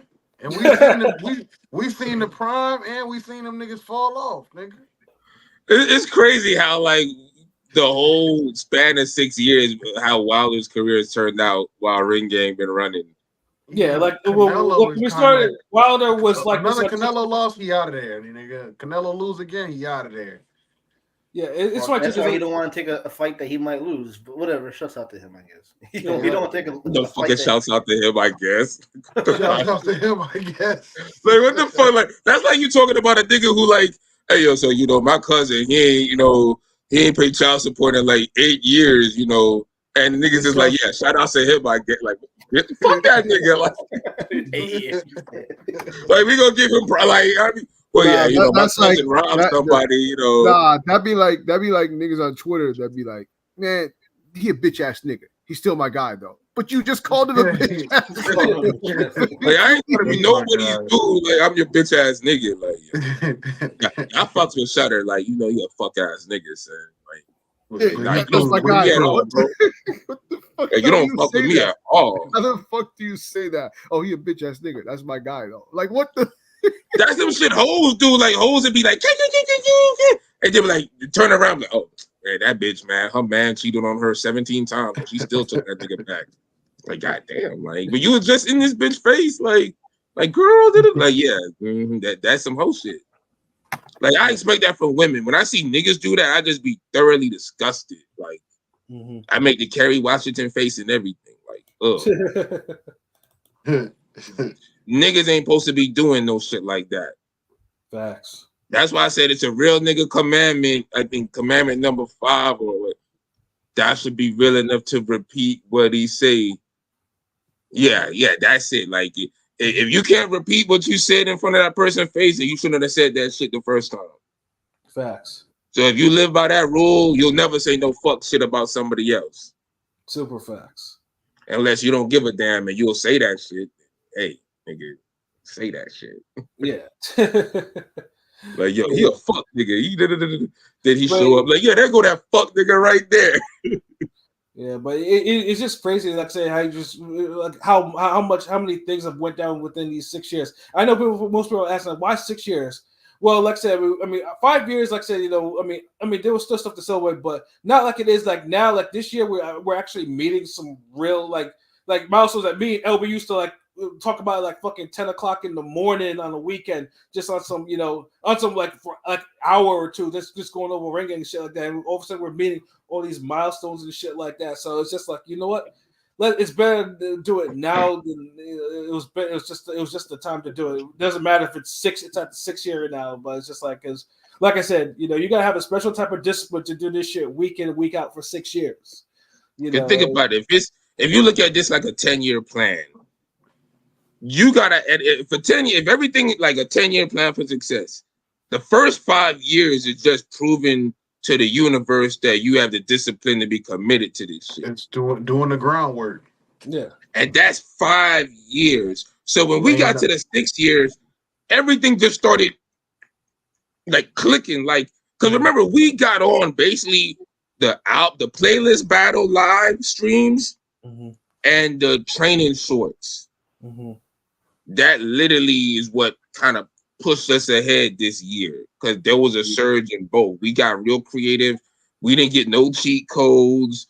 We didn't get no viral interviews or moments. Or no we ain't interviews in general outside Yeah. the ones we do at we got at fights and stuff, which is Yeah, no podcast interviews, no collabs or nothing, no big shit. Like we didn't do nothing. We got over the finish line. We got it to where we are like strictly through us. Like, and that's the unique part. We ain't have bitches twerking and doing crazy shit, and we ain't make diss records to niggas to get on and argue with famous people and Getting it out the mud, nigga. Out the yeah. mud. Like an earthworm out the mud, nigga. And see, and now when you see the second half of the 10 years from 6 to 10, now is when you're gonna see the real, oh shit. Like every month is gonna feel like we hitting a milestone. Because ever since April, it feel like a milestone. Yeah, I the mean, grill YouTube off was a milestone. I know YouTube itself is like, yeah, we got the X number of views now. Like, I mean, it's always something. Like, it's like, so so you know what? This is the year to actually to really celebrate what Ring does. Because, like I said, there was a lot of there was a lot of late nights. I know the Vampire Hours. There was just a lot of stuff where it just come to you. You got to execute it, create it. Like it's yeah. Like if you treat it like a game, you get what you got. But if you treat it like it's something serious, you get it'll take time, but things will come in. I know some people will go and do it, do this for like fasting because, like I said, because we know like because I think after the pandemic hit like that, this is when you start getting the new era boxing fans. It'll be like to kind of like the ones that are just like they latch on to a fighter like a Spence or a Wilder, and they get onto Twitter and they crash out. So you something, and then and some of them, they get threatened, and they think they're tough guys and shit like that, and it's just like the new era of boxing fan is kind of nuts considering how niggas like me, we kind of learn how we learn boxing. It's like it's different, it's bad different. Like niggas have YouTube. You know what it is? Remember how we used to talk about Ryan Garcia fans and how they're all like YouTube kids and shit? It's like everybody has that fan base now. Yeah. And everybody got the old school Ryan Garcia fan base. Oh, I just want to see him train. Oh, he's gonna beat everybody. Oh, he's the greatest. Most of them hate niggas. Exactly. Look at him hit those bags. He's the greatest ever. Like, come on, yo. Yeah. Niggas gotta stop. Yeah, and it's weird too because it's like some of them you see them like, okay, we'll do a podcast too, and with the exception of maybe one, none of them has really kind of made themselves be able to make it stick like that. Like, and the one who did doesn't even have a podcast. He just fucking crashes out on Twitter. And somehow the fighters talk to that nigga, man, like all the time, like on some regular shit. What it is? No one wants to put in the extra work to really have a website, you update with a podcast every week and really take it serious. They just like all the goofy shit about it, and they know they could go viral at any moment, but then there's no longevity with it. Like you could crash out eventually. Yeah, exactly. And people get tired of your bullshit tweets. Yeah, exactly. So that's. And that's exactly it. We don't ever want to be like a one-trick pony. Like, I mean, obviously, there's always like if we can evolve something and we can add something to what we do, we're gonna do it. Like, that's how it is. Because no, I mean, even with the known people in this media space like that, they've had to evolve. So it's not like they all had to evolve in this shit. Like, and Ring Game will continue to evolve. We'll continue to, like I said, you just never know. Like, who knows? Maybe we'll be like Big John, have like whole productions and shit like that, and just stuff like. Shout out to Big John too, because that's one of my favorite YouTubers, man. You saw the lesbian homie finale season 3? I didn't watch the finale yet. That's another thing. Okay, you gotta watch that. That's just hilarious. Yeah, because that lesbian homie though, like there's a story why I relate to that shit so much, but I'm not. I might make that like a private story, like for members, because I'm here. If you get a membership, I might record a story about why that particular. You got some Stucci stories, nigga. Yeah, like that. Why that particular story kind of hits with me because I have a personal story with that one. But yeah, no, it's smashing the damn young man. Stud farm, stud muffin. Stud farm, Stucci. Like what's Stucci? Like stud coochie. Like the last episode the nigga was like with Shorty with when his friends entered the room and she was hugging dude and he was like, yo, no, what the fuck? Nigga was so angry. He was like, hold on, like you a chick that like women, but you acted like a dude to get with a dude. Nigga, that's gay as fuck. Yo, That shit had me dying. I was like, yo, this nigga put the math together. Like, I was like, damn, I couldn't even keep up. Like, wait, what? yeah, but yeah, shout out to him. Like, yeah, because like I said, though, I would definitely love ringing to kind of evolve to something like what he's actually doing. Like, and you never know. I feel like it's there already. It's just we're not as known. Like, yeah, if you give us 10,000 more people to fuck with us, or we get a LeBron retweet or some shit, that it's like niggas gonna be discovering a whole new like, oh shit, like this whole area of niggas. It's like them RDC Supreme niggas. Like, yeah, exactly. Shout out to them too, man. Because like, you got niggas doing rap. Niggas is rapping. Niggas got articles. Niggas got cartoons. Like niggas is training. Like we the most well-rounded motherfuckers you could find to represent anything. Yeah, like and now we cooking now. What the fuck? Like, yeah, I mean our interviews too. Like, I mean the interviews that we do on our channel, you know, like obviously we prep for those, like we do, and so that's why they flow so well. And then, but the stuff but then we can do them off the cuff. Like me and P have done interviews off the cuff too, and it's still and sometimes we don't even prepare like that. We just happen to know this. We just happen to know the sport enough to actually know what the athlete is. So we at the fights, getting the interviews that all these other niggas is trying to get, and we doing all the other extra shit that these niggas don't do. So it's like that's how we winning. That's why we the best, because we do everything else these niggas do, but and more, nigga. Exactly. And it's not like an and more where you're like, all right, yo, can you supersize the fries, or yo, give me onion rings instead of the damn waffle fries or whatever. No, we're literally giving you a whole extra fucking couple of meals, nigga. We're like, all right, we give you the fish sandwich. We let you choose the fish. Okay, you want catfish or haddock or salmon. Giving you chicken, we giving you ribs. We let me eat beef ribs, nigga. Like we versatility, like we nigga ring gang, nigga. Come on. Yeah. So it's just like, so yeah. I mean, definitely. I mean, obviously, you know. I mean, like I said, you know, the big thing. Of course, we know we got memberships, we got super chats, super stickers. You know, we got, you know, just even the tip. You know, the tip icon on all our videos. We got all that shit turned on. So, like I said, man, we continue obviously we have those. If you're like you love the content, you fuck with the content. You know, just, you know, if you want to donate, just out of the goodness of your heart. Or you want to see us, you know, do that to grow, because like all the shit that we do, just it goes back into like trying to fuel like more creative shit to do.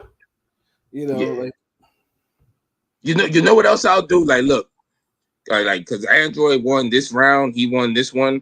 On the next podcast we do for boxing, we'll do some more questions, and I'll give another poster away on that one. Yeah. So now y'all got 2 nights. I mean, I might do a third night. I mean, I got to see it. Y'all niggas worthy of the Crawford Spence artwork. I don't know. Like, I got that one too. So you might have to keep that one in the tuck. You might have. I have to keep that, you know. So, but yeah, I know somebody gonna want this Fulton NOA shit. Yeah, and I know for future events too. I know one thing.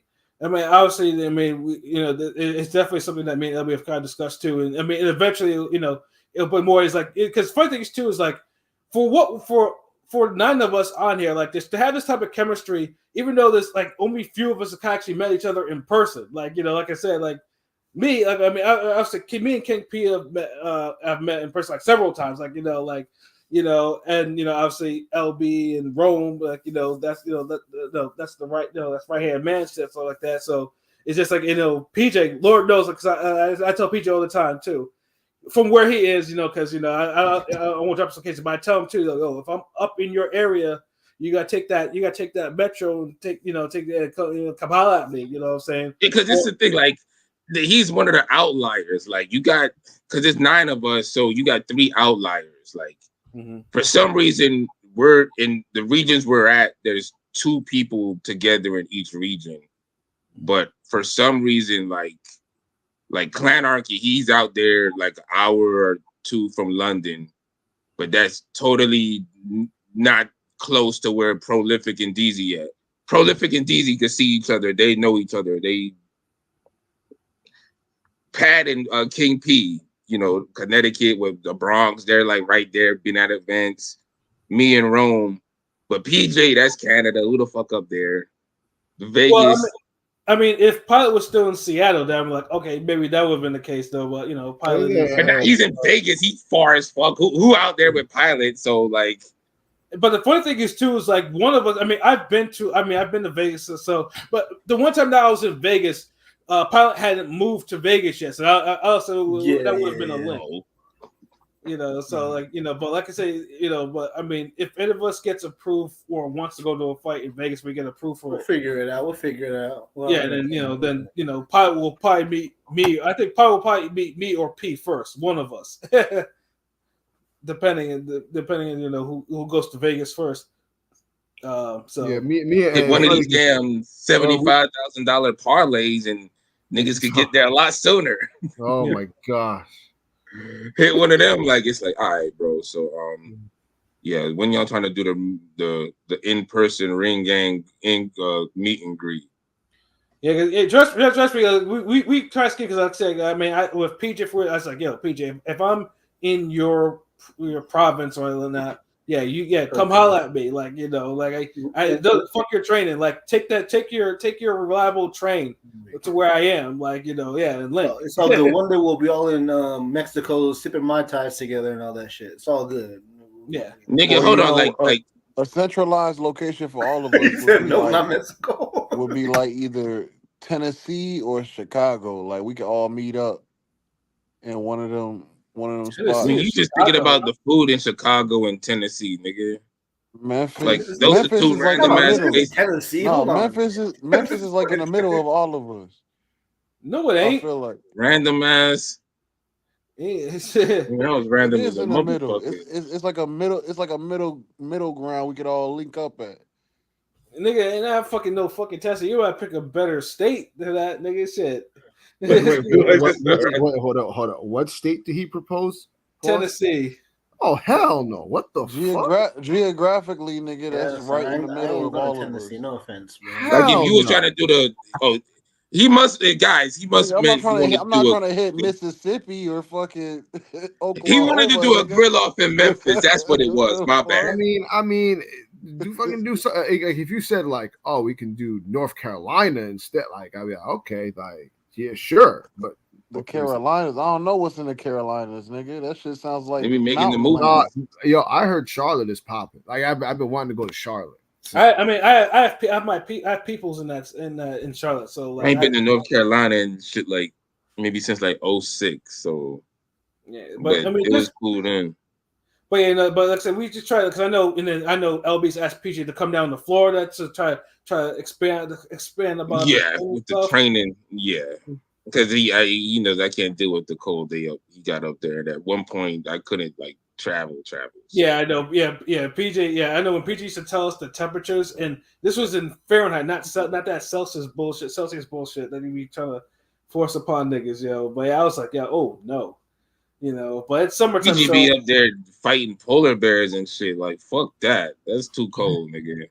Yeah, but I told PG the next time I'm in Canada, and I won't say where. But it's you come holler at me. Take the train.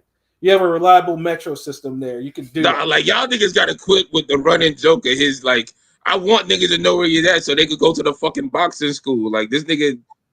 PJ surrounded by too many hands. No one gonna do shit to this motherfucker. PJ beat the shit out of these niggas. Dog. Well, I like that running joke. So yes. I be one y'all niggas end up at his school. I took 3 months to get here. I listened on the podcast, but I listened to 70% of your episodes on YouTube, but no one would mention where you were actually located. I just hit someone up randomly. I messaged Rome Top 5 and he just said, yo, man, Shutter knows that shit. I don't want niggas that have 15 stories of that, nigga. I want my dude to get money, have a full school. Nigga, like no.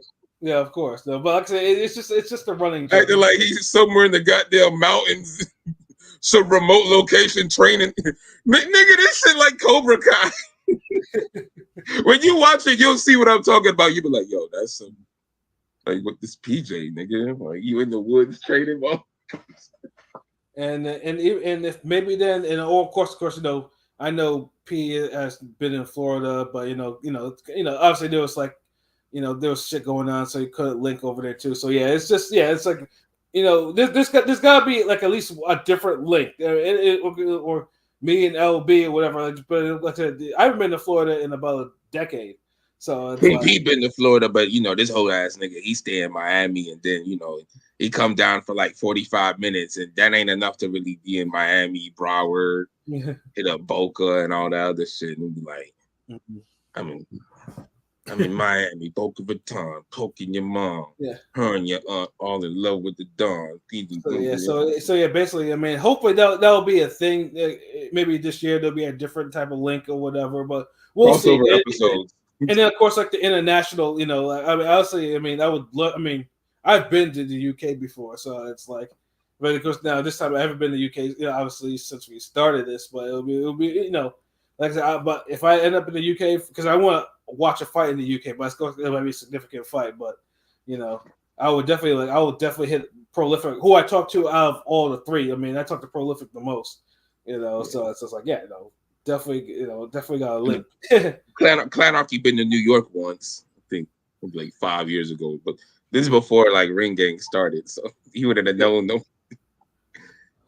Yeah, no, but I know it's like 1 o'clock right now, so I think we don't have too much more. It's like, is there any other events or any talk about any future events, LB, that you want to mention before we?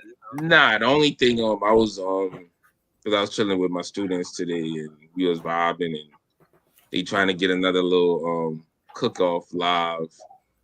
We just gotta put it together, but she's talking about Tuesday between 3 and 6 or some shit, but it's not a definite yet. Like I know I gotta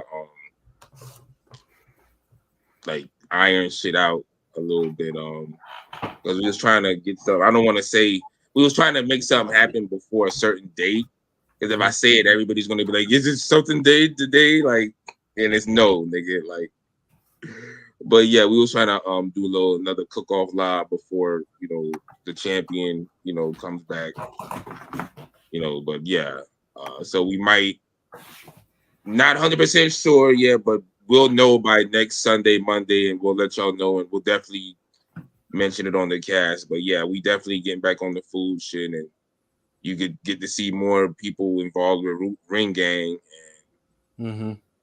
Cause cause she's been in my training videos, and we trained the other day and shit. We would have balled too, but niggas is tired afterwards. But yeah.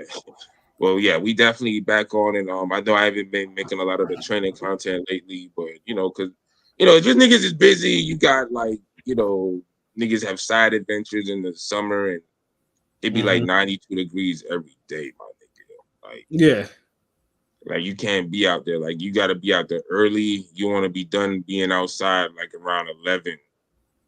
Like even 12 might be too late because it's that type of hot out there. You could be even in shade. It's that type of melting, like Wicked Witch hot type shit. I believe it. It's been this way up here in the Northeast, and it was like that last year. And when me and people were in New Orleans, like it's just hot, nigga. Like this global warming is real, nigga.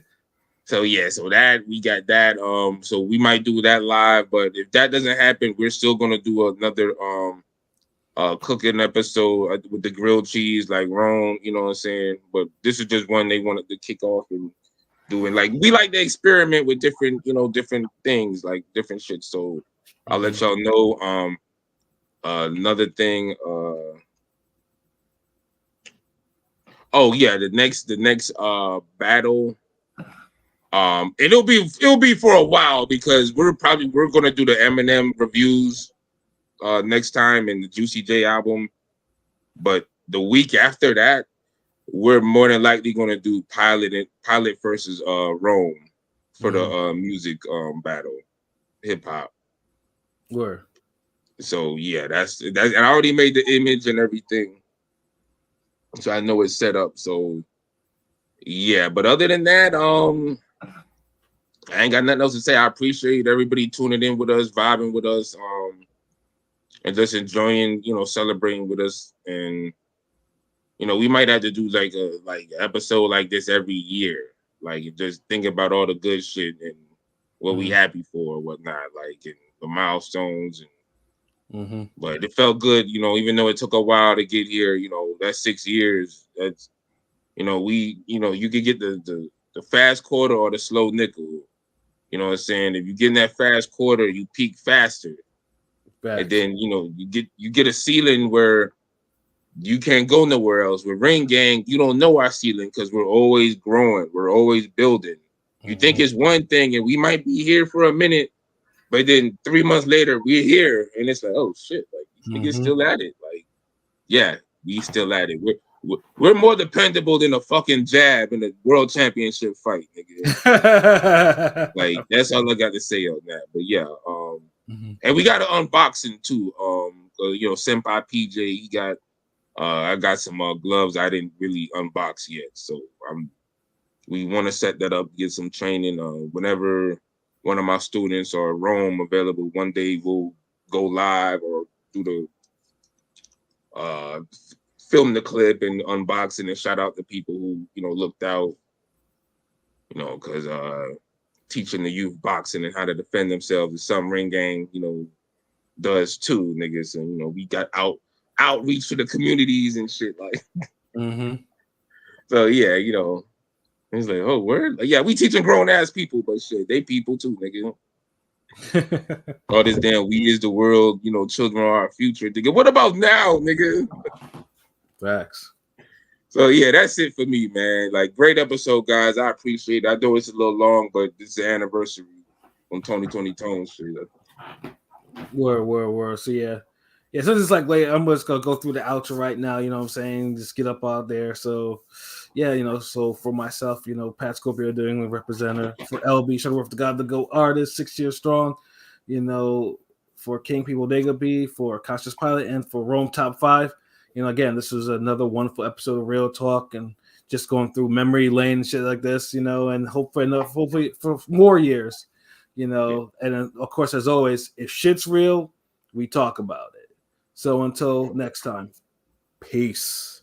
Yeah, we still here, Rodney. What's good? R.I.P. Tell everybody, rest in peace. Everybody. Yeah. Rest in peace, Pops. Yeah. Still doing it.